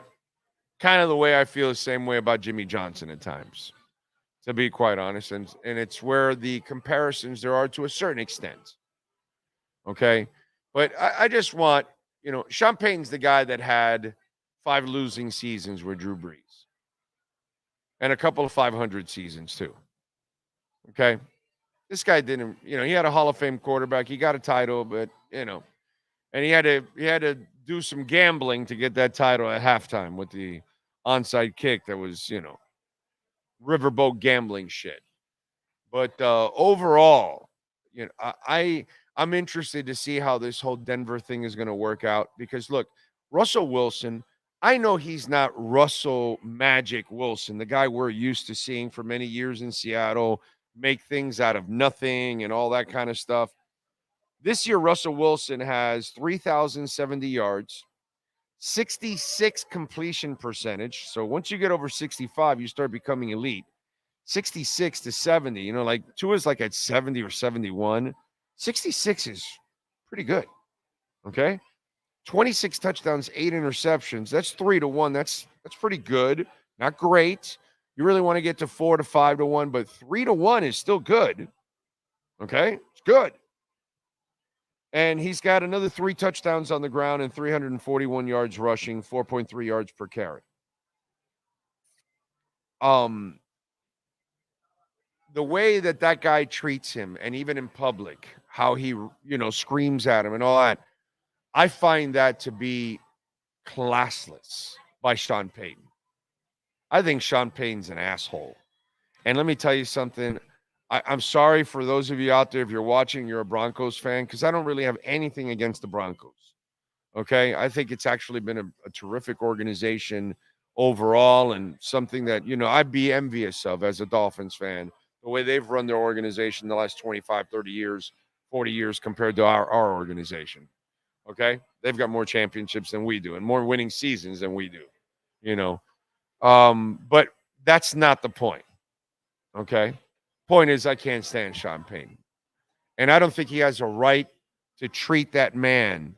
Russell Wilson is an accomplished professional in this league, a Super Bowl champion. Peyton Manning couldn't throw for 10 freaking yards. And they carried his ass to a title.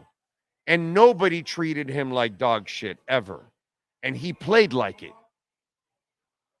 Okay? Russell's 1,000 times better than the Peyton Manning you saw win a Super Bowl. But it's Peyton Manning. Treat him with some respect, dude. Look, I get it. You took the job. We all knew you didn't want the guy, but at least act like a decent human being, bro. There's no reason to act like a first-class asshole like you've acted all season long with this guy. And this is where I sometimes look to Jimmy Johnson, the way he treated Marino, because he wanted to trade Marino when he got there, and Huizinga told him no.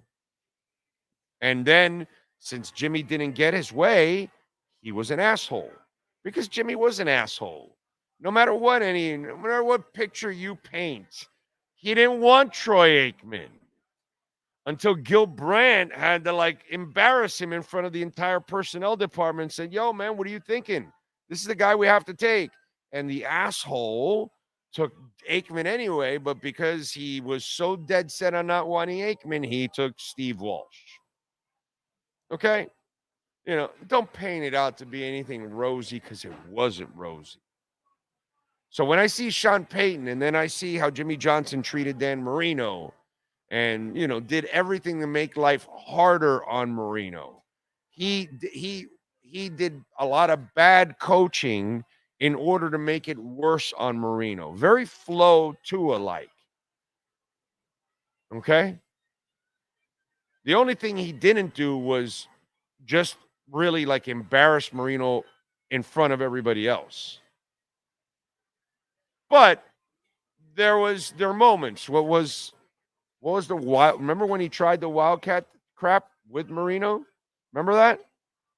What was the name of the guy that he brought in? It was Todd something, or I forgot what it was. It was like a quarterback. Yeah, he was like a quarterback type of Taysom Hill type. Remember that? And he took away the audibles and all that kind of crap. And so he didn't embarrass him publicly, but he was embarrassing him publicly because he dumbed down the offense and took away stuff and all that. And so I'm not here to defend Russell Wilson and tell you Russell's perfect. And I know Russell's kind of an oddball and all that other stuff, but Russell's a decent human being. He's a good person. He works his ass off for whatever team he plays for. He wants to win. His numbers are not terrible. And yet you've treated him, bro, like he's Cleo Lemon or John Beck or something. Like you're treating him like he's a guy that can't even play in the league, that doesn't even deserve to be in the league. And so I just want to say personally, because I've watched this kind of stuff now twice with Marino and JJ, and then with Flo and Tua, and now I'm seeing it with Russell and Peyton, and it's the kind of shit that just effing pisses me off, dude. Just pisses me off. Because these people deserve respect. And, there's a part of you that you're just completely losing it here, and you're not doing the right thing by that professional who has given his career to the game. And Russell means more and has done more for the NFL and college football than Sean Payton ever will. And so has Dan Marino than Jimmy Johnson, and so has Tua than Flo. These players contribute a shitload to the history of the game. And you gotta treat these people with more decency.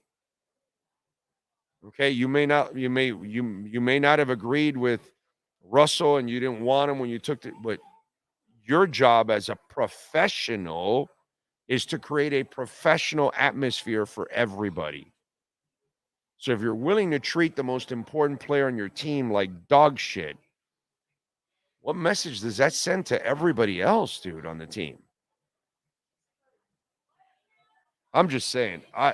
By the way, Russell Wilson, I just want to throw it out, just what's going on this year. Russell Wilson has 26 touchdowns, so does Mahomes. Russell Wilson has 8 interceptions. Mahomes has 14. Mahomes has 0 rushing touchdowns.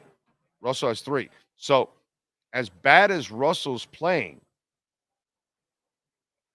Mahomes is playing worse than Russell. And again, nothing against Mahomes. Mahomes is the best player in the league, period. I know what's going on with Mahomes. It's not Mahomes' fault. It's the disaster that's around him. Okay? I get it, but I'm just saying, this guy's acting like Russell Wilson is, a terrible quarterback. And that's just couldn't be further from the truth, dude. You as a coach are making the best situation possible. That's the real problem here. Don't forget, if your business wants to be a part of our business, reach out to us on our business line at 786-754-4664. That's 786-754-4664.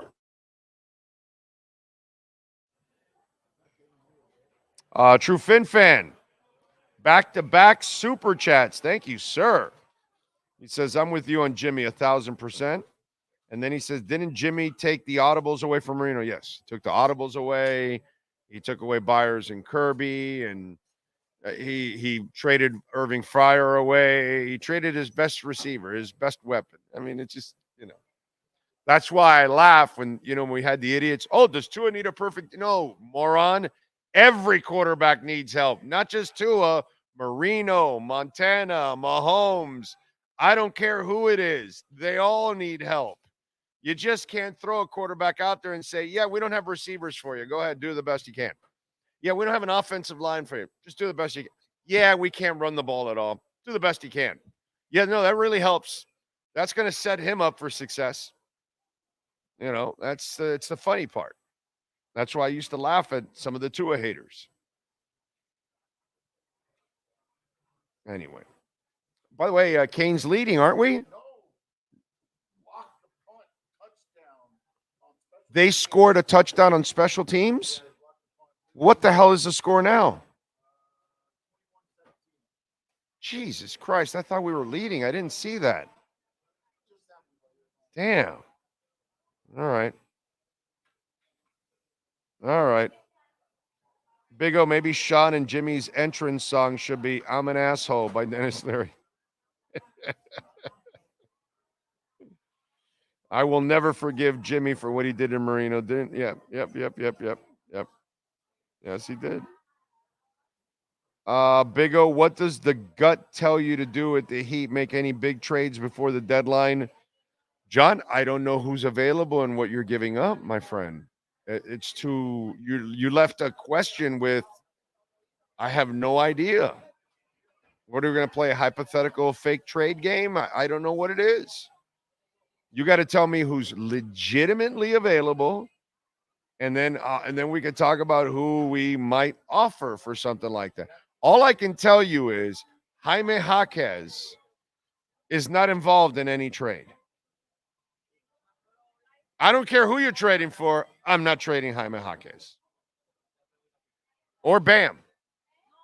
I can build around those two. And Caleb. Okay? Pretty much everybody else I'll trade. So. But I don't know. I don't know who's available. I don't know what, so it's a crazy conversation right now until I actually know. Johnny Lighton says, you are exactly right at what Jimmy Johnson did in Marino, and he made us lose a lot of games. Yes, sir. Big O, I believe Miami should rush more Gus against Lamar. He's normally slow through progressions. Just make him a passer, man. Make him a passer. Force him to beat you with his arm. You allow the running game to take over, the running backs and Lamar Jackson's legs, and it's a long day, dude. Long day. Let me give you a little music stuff here, music history, music, and a note too that was kind of weird.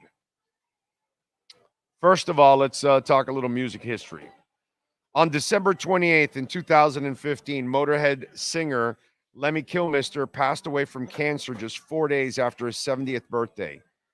Brother, we're in 2023. 8 years ago, okay, he passed away 8 years ago on this date, correct? 8 years And 2 weeks before this date, Lemy and Motorhead were at the Pompano Beach Amphitheater, and I was front row, and Lemy threw a pick at me. I got a pick from Lemy, and he passed away a couple of weeks after that concert. It was Anthrax opening up for Motorhead. Great concert. If you went to it, it was at the Pompano Beach Amphitheater. The thing is, I can't believe it's been 8 years I was at that show. 8 freaking years. Wow. Rest in peace, Lemy.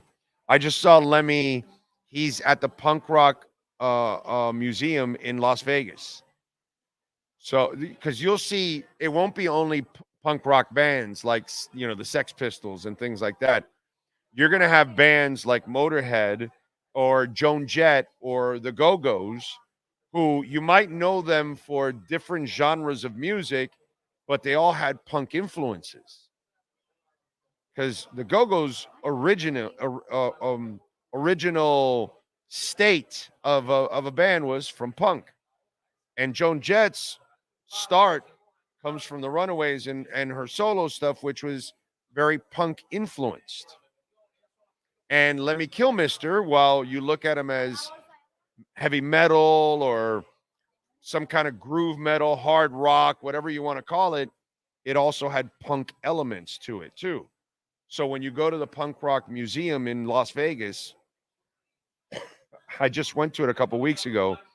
It's really cool because, of course, you'll get a rich history on punk itself, but you will also get the history of bands that have punk influences in their music too along the way. And Motorhead and Lemmy Kilmister obviously had a lot of punk influence.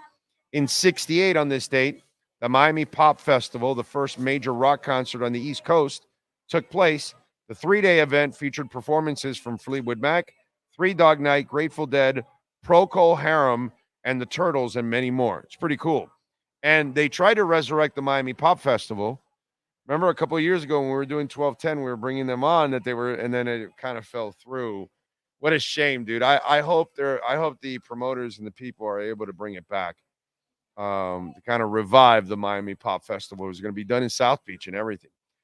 In 68, Led Zeppelin played their first gig in Canada at Vancouver's Pacific Coliseum, where they opened up for Vanilla Fudge and the MC5s.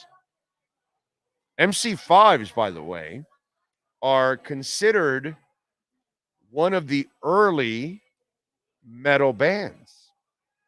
Now, MC5 has punk in it, has rock in it, has kind of like roots of heavy metal. So when a lot of people, tell you about Black Sabbath being the godfathers of metal, which they are, to a certain extent, what is it? Wayne, what do we call him? The professor, the pastor, what's his nickname? Anyways, we might have to give him a little love because maybe MC5 coming out of Detroit kind of gave a little influence into heavy metal even before Black Sabbath. So anyway. 1982 on this date, bassist Cliff Burton joined Metallica. In 78, and rest in peace, Cliff. In 78, Rolling Stone magazine named Some Girls by Rolling Stones the album of the year. I still remember visiting my cousins in Passaic, New Jersey, and buying that album in a record store in Passaic, New Jersey. In 2001, a district judge on this date reduced the charge against Marilyn Manson from 4th-degree sexual misconduct to disorderly conduct following an incident at a Michigan gig where the shock rocker allegedly assaulted a security guard. And that's what happened today in music history. Now, let's go with birthdays on December 28th. Stan Lee, baby, was born on this date in 1922. We lost him in 2018. Yes, The comic writer, publisher, editor, and chairman. He created Spider-Man, The Incredible Hulk, Iron Man, Thor, X-Men, and the Fantastic Four.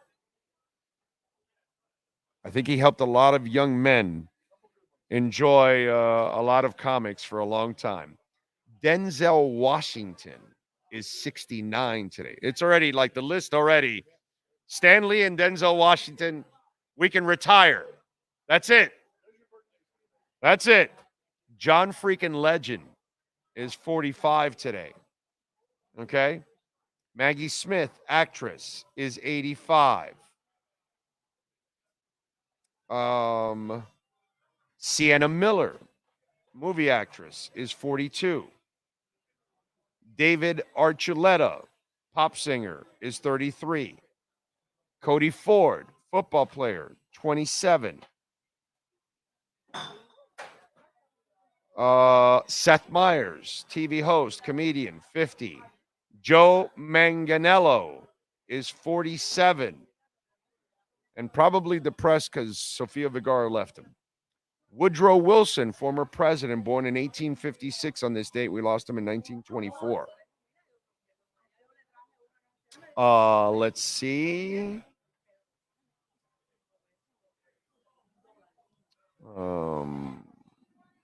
Gayle King, radio host, is 69. Joe Diffie, it says country singer. I don't know. You know him? Okay.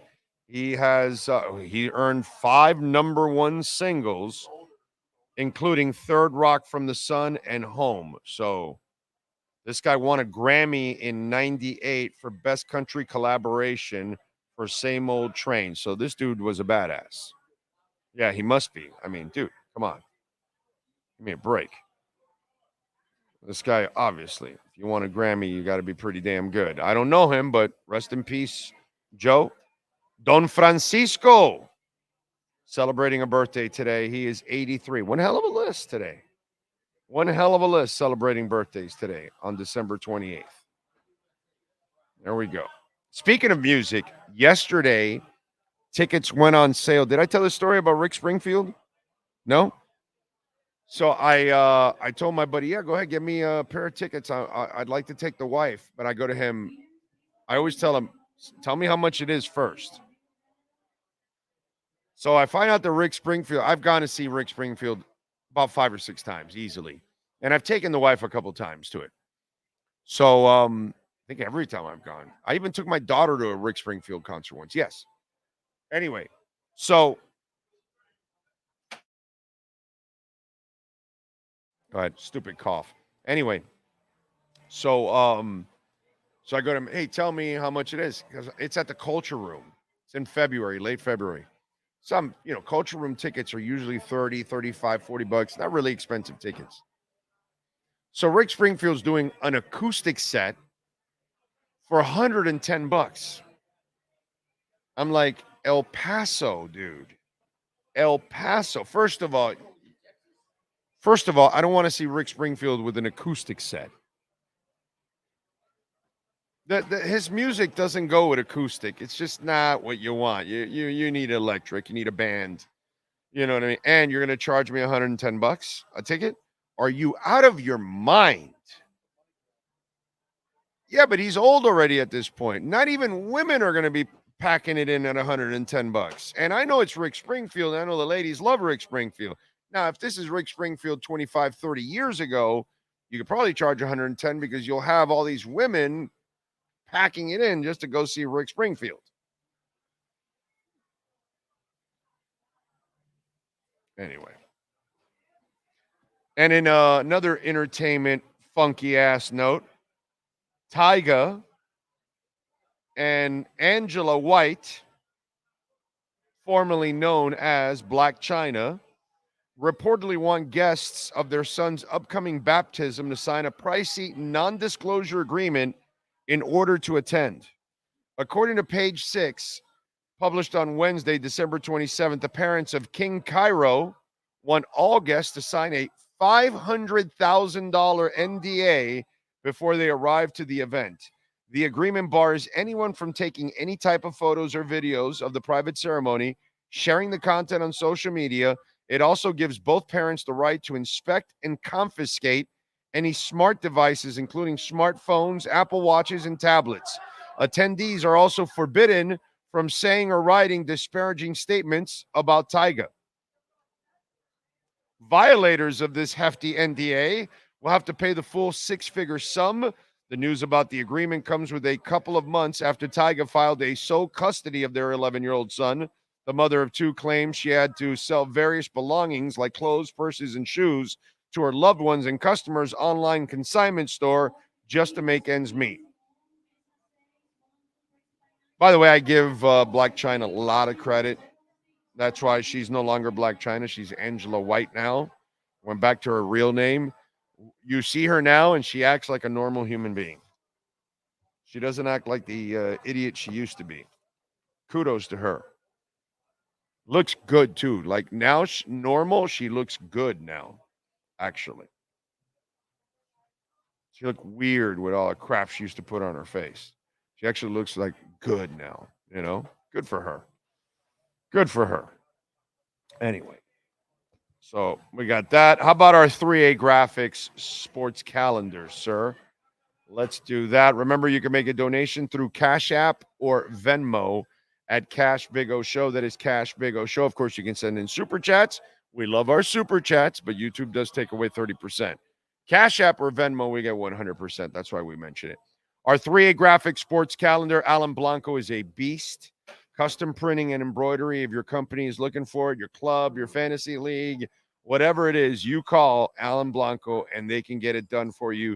786-618-1443 for custom printing and embroidery in Hialeah. So if you're in South Florida, they'll take care of it. Last night, the Panthers took care of the Lightning 3-2. Barkov with 3 assists. Reinhardt had 2 goals. Bob with 27 saves. Friday, they take on the Rangers. Tonight, 10-10. Oh, damn, we'll be up late. Heat taking on the Warriors. 10-10 tip-off. Warriors favored by 3.5. Thursday night football. Boring. Jets at Browns. Browns favored by 7.5. And Sunday at 1 o'clock, our pregame coverage starts at 11 a.m. Dolphins taking on the Ravens, and the Ravens are favored by 3. That is your 3A Graphics sports calendar. All right. Jeremy, how you doing, my brother? Thank you for the love on the super chat. Mr. West Bay says, thank you and Sean for making this Dolphin season so enjoyable with your coverage and insights. Got you on Venmo. Let's go, Fins fans. Like, subscribe, and donate. Support these men who make the big play to beat the Ravens. Yes, sir. Who makes the big play to beat the Ravens. And that will be Tua Tagovailoa. That's who's going to make the big plays to beat the Ravens, like he did last year when he threw 6 touchdowns.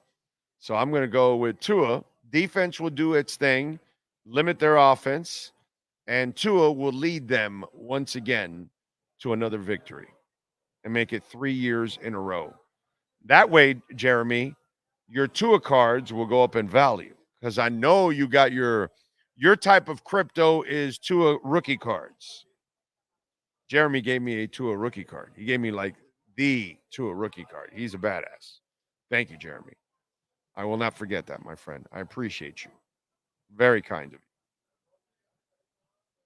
you. Let's see. Bam Adebayo and Tyler Hero and JJJ and Jimmy Butler is off the trade block. Don't ever trade them.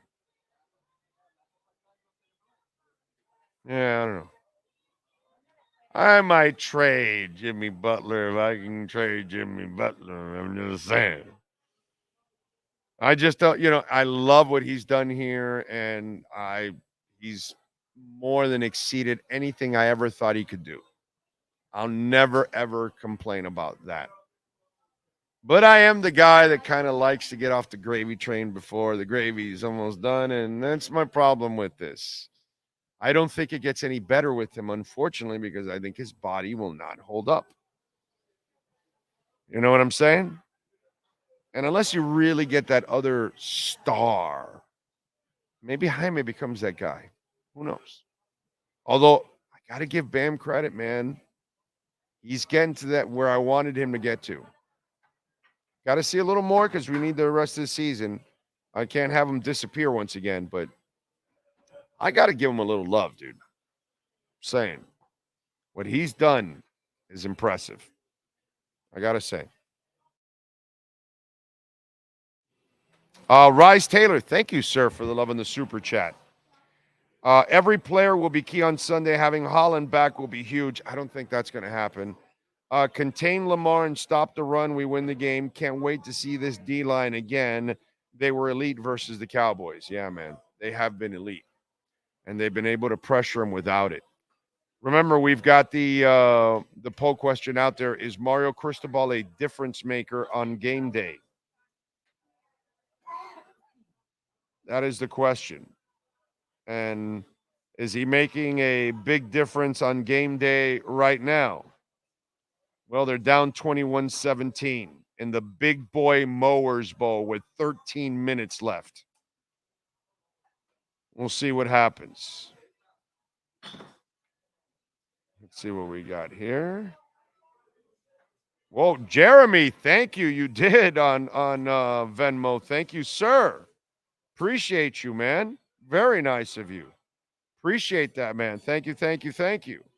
Cash App or Venmo. Cash Big O Show. That's Cash Big O Show.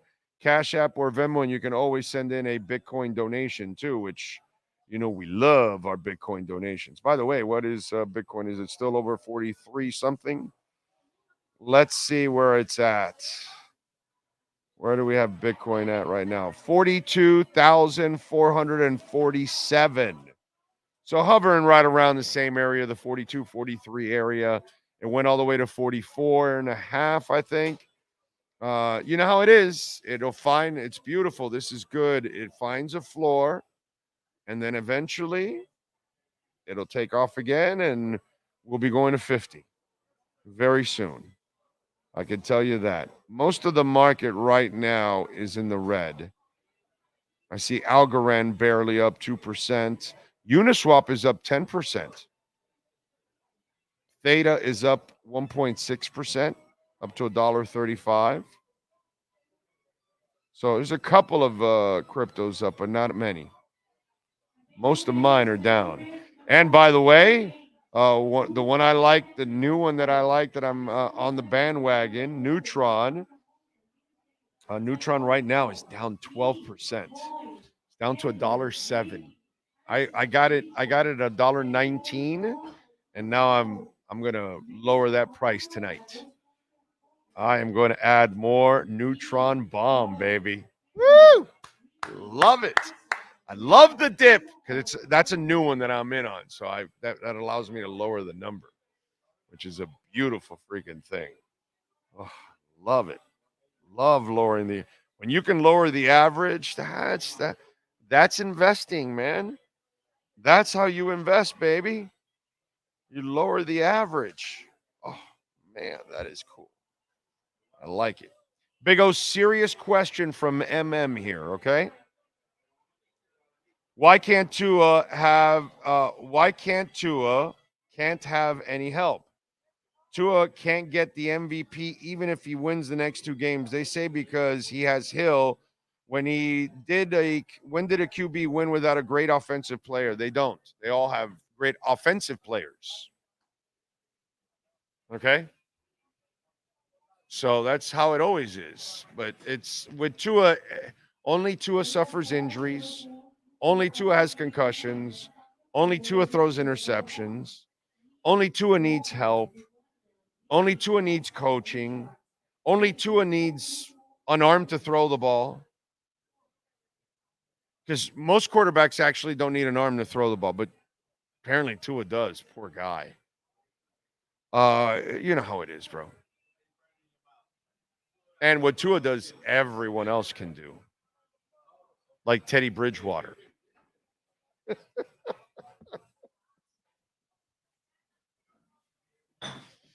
If you think Teddy Bridgewater can do what Tua does, you're a freaking moron. That's all I can tell you. He is Here is Mario on the 7-yard line. Run up the middle, 1 yard. Second down, run up the middle, 1 yard. Third down, pass to the flat, stop, no gain, punt from the end zone, blocked. Just got in $20 in Polygon at 98 cents. Look at you buying the dip. Look at you, Alexis. So proud of you. So proud of you. You saw it was already at $1.06, $1.09, something like that. I think it peaked just 36 hours ago. And now there's a little dip, so you got in more, and it's Polygon's going to go to a couple dollars anyway. So good move by you, I think. I'm not a financial advisor by any stretch. Never, ever treat me like that. But I love Polygon. I love Polygon. Big O, when will the Mario excuses stop? Does anyone think Rutgers has more talent than UM? They might be better coached, bro. Middle Tennessee doesn't have better talent than Miami, and neither does Georgia Tech. But they're better coached. So, I think we all kind of are questioning the Mario thing, unfortunately, on the coaching side. It sucks because I'm a Mario guy. Okay? You know what I'm saying? And I feel terrible that it's not working out for him right now, or me, because I thought he was the right guy in every way, shape, and form. I knew he was kind of conservative. I saw it at Oregon, and it's something we talked about with Manny. You can hear the segments, but I still thought that overall he would do good enough here, and his coaching is really a concern for me. Yeah. And his influence over the people that he will have, it's sad too. So I think he will lose fans in another year or two if he doesn't improve his coaching on game day. I think people will tolerate it for now because his recruiting is going to be exceptional. He's going to build up the program. He's going to do all the right things everywhere else. But like I told you,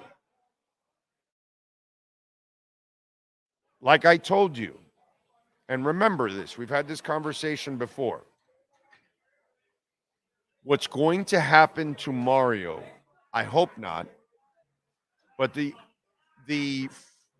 administration also will not be satisfied with the results, considering all the money they're spending. So they will have to wait till about years 4 or 5 after those years, and then he still has a couple of years left. But you have to buy it out at a certain point. You can't buy it out now because there's way too many years left, and you can't do that. But in 4 or 5 years, you would have built up so many good classes. The program will be so loaded that it will get to a point that they'll say, okay, we got to part ways now.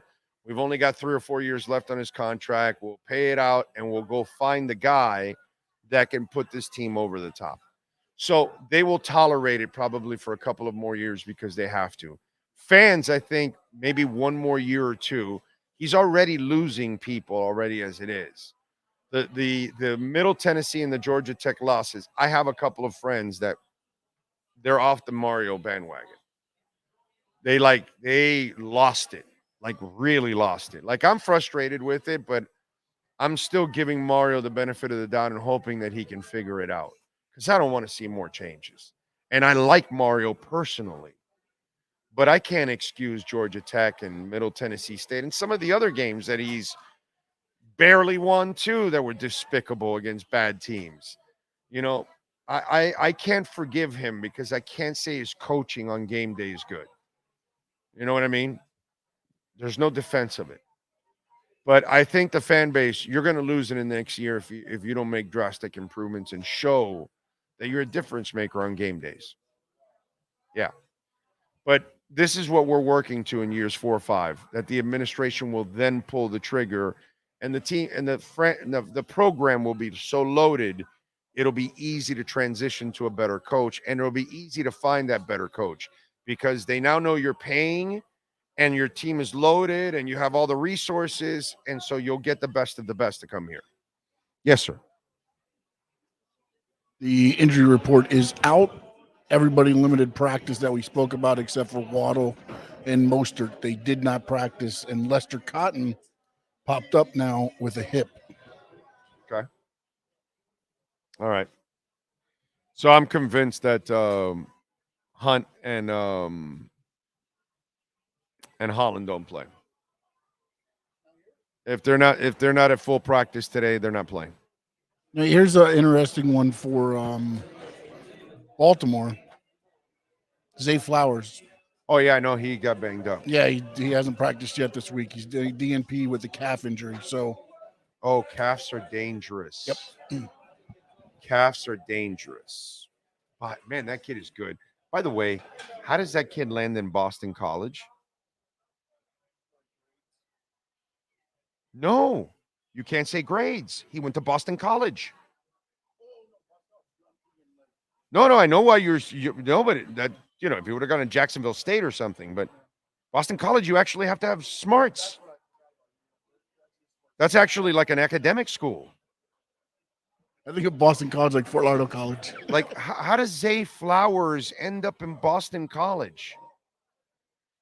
I don't follow all this recruiting bullshit, all the nuances of it. I don't keep up with all this stuff. It's too much. I don't need it for my job anyways. But I'm just wondering how does he not end up like in a better school? How did other schools not notice him? Wasn't he coached by Channing Crowder at U School? How does the U let him get by? How does Florida State? How does that happen? How does he end up in Boston College? Did nobody know him? So when he got out of U School, nobody offered him anything? What was it? It's like, wow. So watch that kid. It's like, really?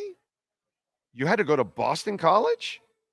Sorry, Troy Stratford. I don't mean anything bad by it, but I'm just saying, you had to go to Boston College? What?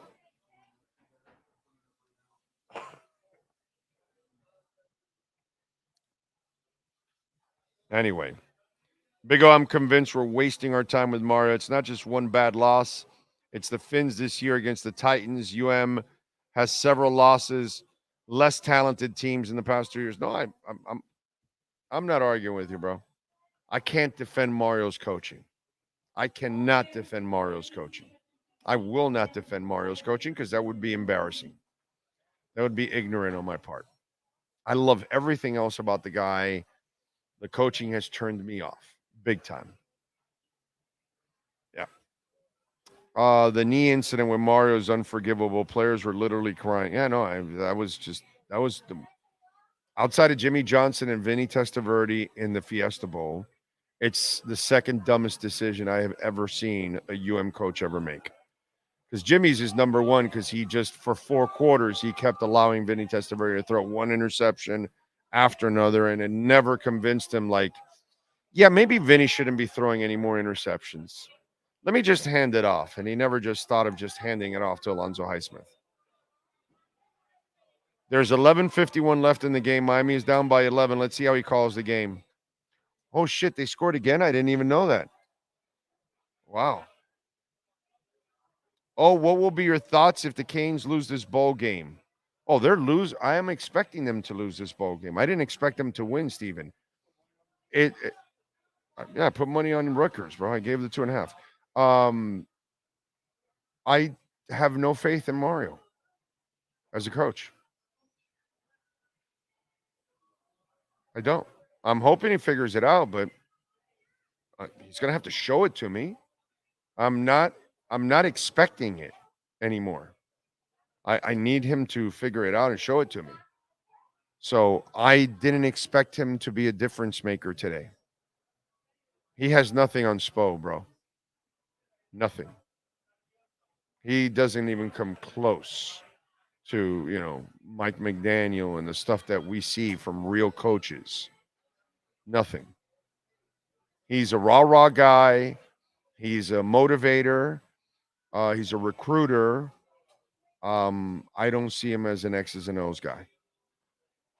Big O, how does Jason Taylor end up in Akron? Yeah, but he was like a skinny guy, and he was. Remember, Jason was too skinny when he got to the NFL. So Jason didn't really have NFL gifts, whereas even in college. Whereas Zay Flowers, dude, that guy looks good. What happened? The only Florida schools to even offer them No were wonder. FIU and FAU. That's it. Only 2 schools offered him out of Florida. What were the schools that were offering him? All right, I'll start from the top, which was Boston College. Right. Appalachian State, Bowling Green, Buffalo, Cincinnati, Connecticut, East Carolina, Georgia State, Kansas State, Kent State, Kentucky, Liberty, Marshall, Maryland, NC State, Nebraska, North Carolina, Pittsburgh, Purdue, Robert Morris, South Carolina, Syracuse, Toledo, Tulane, UAB, UNLV. I would have gone instead, go up. The first couple, you had a couple in there that I liked. Cincinnati. I would have gone to Cincinnati over Boston College. And again, I don't know how much this figures into it. They already had 10 wide receivers on roster and 3 commits. Okay. So yeah, all that shit makes a difference, yeah, bro. Yeah, for a student. I get it. And then there was another one you mentioned right after Cincinnati.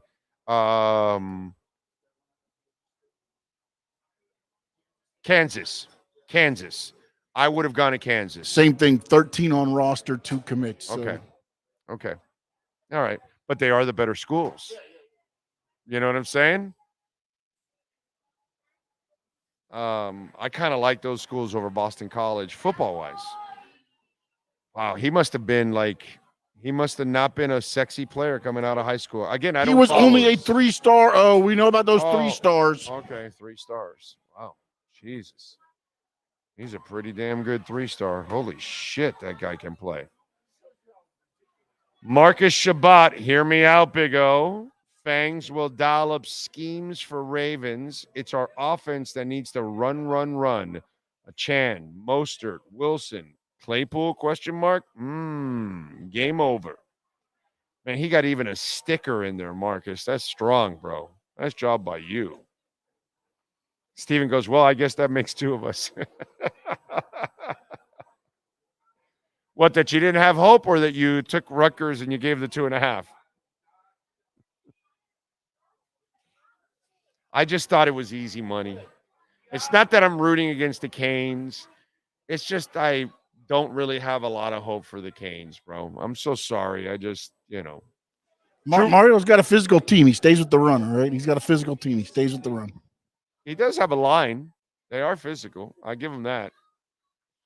He is right. Mateo says, I hope the Finns shut Colin Cow crap up. I hope so too, Mateo. Thank you for the super chat. True Fin fan says, save yourselves. Don't watch the UM game.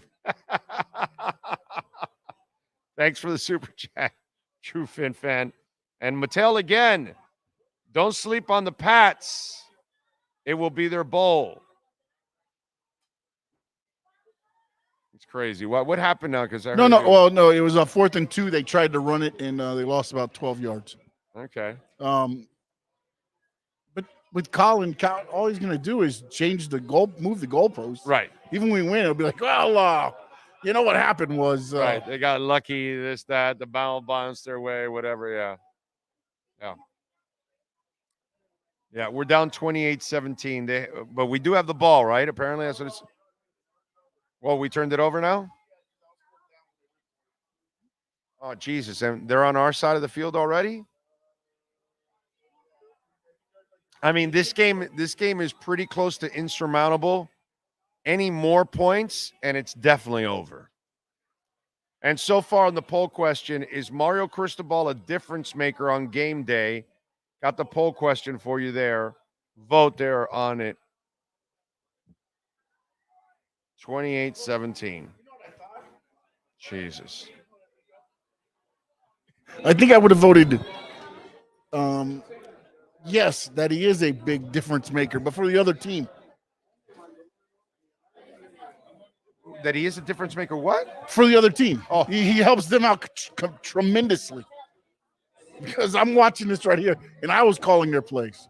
Yeah. And again, I don't know if it's on the offensive coordinator or the, just like. It's a little bit of both. I mean, at what point do you be like, look, can we just call? And then also, I guess, it's kind of flowish, right? It's kind of flowish, right? If you keep changing the offensive coordinator, but the results are the same, then I can't blame the offensive coordinator, and then I have to go with the person above, and that's what I've done consistently. You know what I mean? I have to blame the person on top. So Peter says Zay had decent offers, might have been his size that was unappealing. He probably chose BC because it gave him a chance to play right away. His route running ability was insane, even in high school. He is good, dude. He is good. It's like, wow. And also, I think somebody had said there was a Bojangles in Miami or somebody. They're lying. No, it was a Church's. It's a Church's chicken. Oh, okay, Church's. Church's is the one on 27th Avenue? Is that what they're talking about? 27th Avenue and off of this one says Southwest 216 and Dixie. Oh, okay. So down by Cutler Ridge. Okay. Okay, because there was one on 27th Avenue. I know that one's closed. Don't mess with me in Churches, bro. Fat people, no food. It's our landmarks. I keep telling you. It's how we remember where we go everywhere. Food places. Big O, would you know if Bojangles was in yeah. Yes. I would know there's a Bojangles in town. Used to have one on US 1 and about past Bird Road on the way to Dayland. We had one on 49th Street. Hell, there was for a short time, we had a Bojangles on 37th Avenue right by the Flagler dog track. How do you like them apples? Okay. How about that? It was there for a short time. This was very early 80s, I want to say. It didn't survive very long, which pissed me off that Bojangles didn't live long. But yeah, dude. Oh my God. I'll tell you where they used to be and everything. Okay? Yeah, it's a sickness. And I have it. There's no doubt about it. By the way, we like labeling the MVP of the night because, William Quigley is the MVP of South Florida.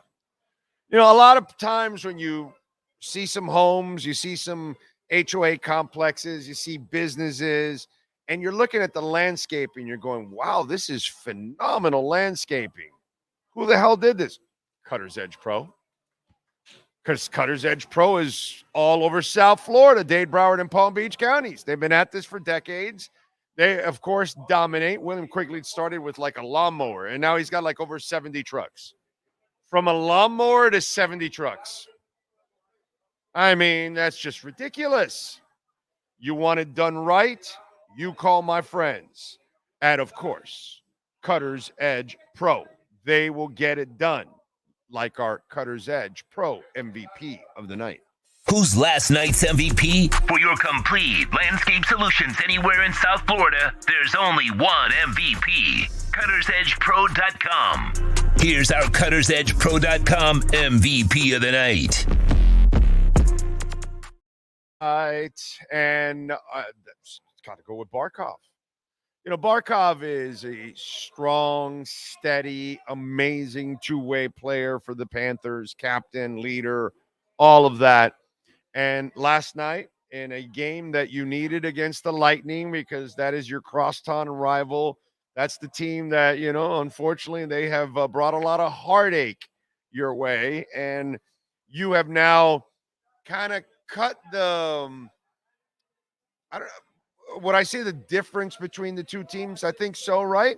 you know that they've been one of the best franchises in the NHL, period, right? And superior to Florida. But Florida has kind of cut that gap now, and they're pretty damn good. And last night, big game, they end up winning 3-2. Barkov has 3 assists on the night. So that man had an assist for every single goal scored, including the game winner, which was the decider in a 3-2 game between the Panthers and the Lightning. They improved to 20, 12, and 2. And if you want an MVP for your home, you want it for your HOA complex, for your business, you call Cutter's Edge Pro. You call my guy, William Quigley. Nobody better, and they do it right. That's the most important part about all of it. It is going to be done right and incredibly professional. Okay? I can't tell you enough about the synthetic turf and how it's improved the lives of my dogs and our house and our livelihood because it's a lot easy to maintain. But you got to get it installed right. I just told you the story. I had a friend of mine that, he started comparing and he wanted to save $3 here and $5 here. And now he's got grass growing through his artificial turf. And I told him, dude, you didn't call Cutter's Edge Pro. And now he's in a legal issue and guaranteed work, done professionally, done the right way, engineered the right way. These guys, they made it where my yard, where the artificial turf is, it drains to the back end of the yard. You know what's in the back end? All the trees and flowers and all the foliage and everything else. The stuff that needs the water, because the artificial turf doesn't need it. When I told my buddy that, he goes, damn, they didn't do that for me. You didn't do it with Cutter's Edge Pro. I told you, dude. I told you, but you wanted to go cheap, and you got cheap. And that's what happens. You want it done right. You want it done professionally.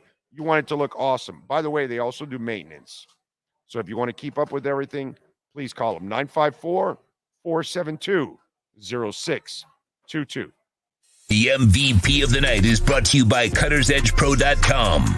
Servicing HOAs, condominiums, townhomes, commercial properties, corporate parks, and malls throughout South Florida.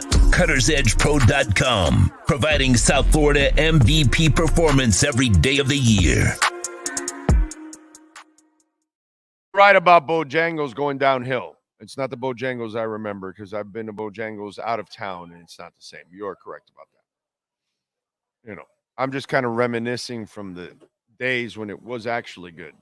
It's kind of what it is. Let's see. Rutgers has had a 5-minute drive for 22 yards and are just running every down right up the middle, getting first downs.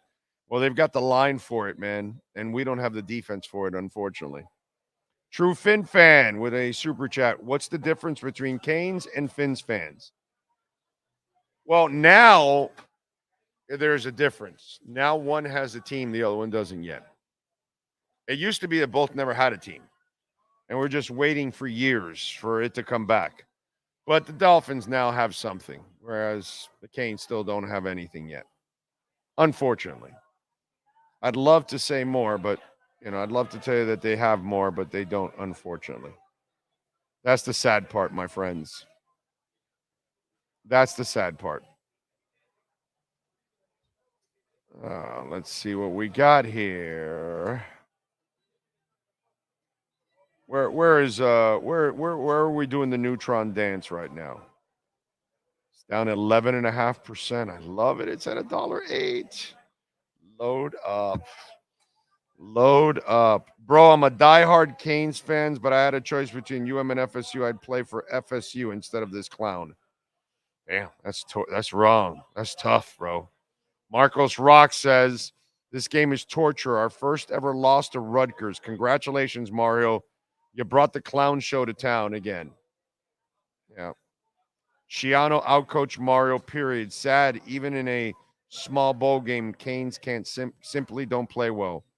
They're not coached well, bro. That's all. Not a very good coach team. That's the way I got to look at it. We thank David Furones. We thank, of course, Sean Stanley. We thank, of course, Mr. Brunetti. Thank you, sir, as always, and the Brunetti family. Big supporters of our program and our platform, and we appreciate it. Steve Calabro, he was traveling. He just landed like a little while ago. He just talked to me a little bit ago, so he wasn't going to be able to make it this week. Maybe he'll send me the wise guy picks, and I'll give you the wise guy picks tomorrow, but I'm sure we'll get him back. Remember, come out to play the games, because the more you play the games, you will get entered in at the end of the month, which is a few days away. They're going to give away the white Mercedes-Benz. So come on out here and play the slots, loosest slots in the state. You want $100, no regret first bet?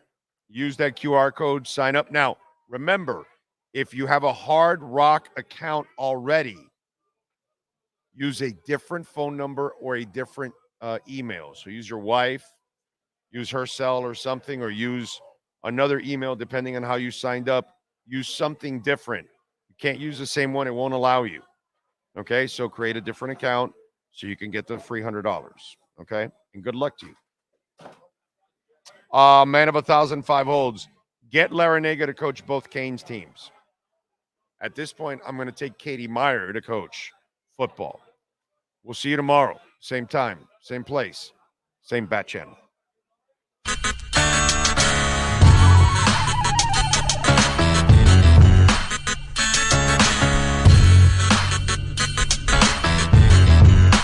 This is the Big O Show. This is the Big O Show. This is the Big O Show.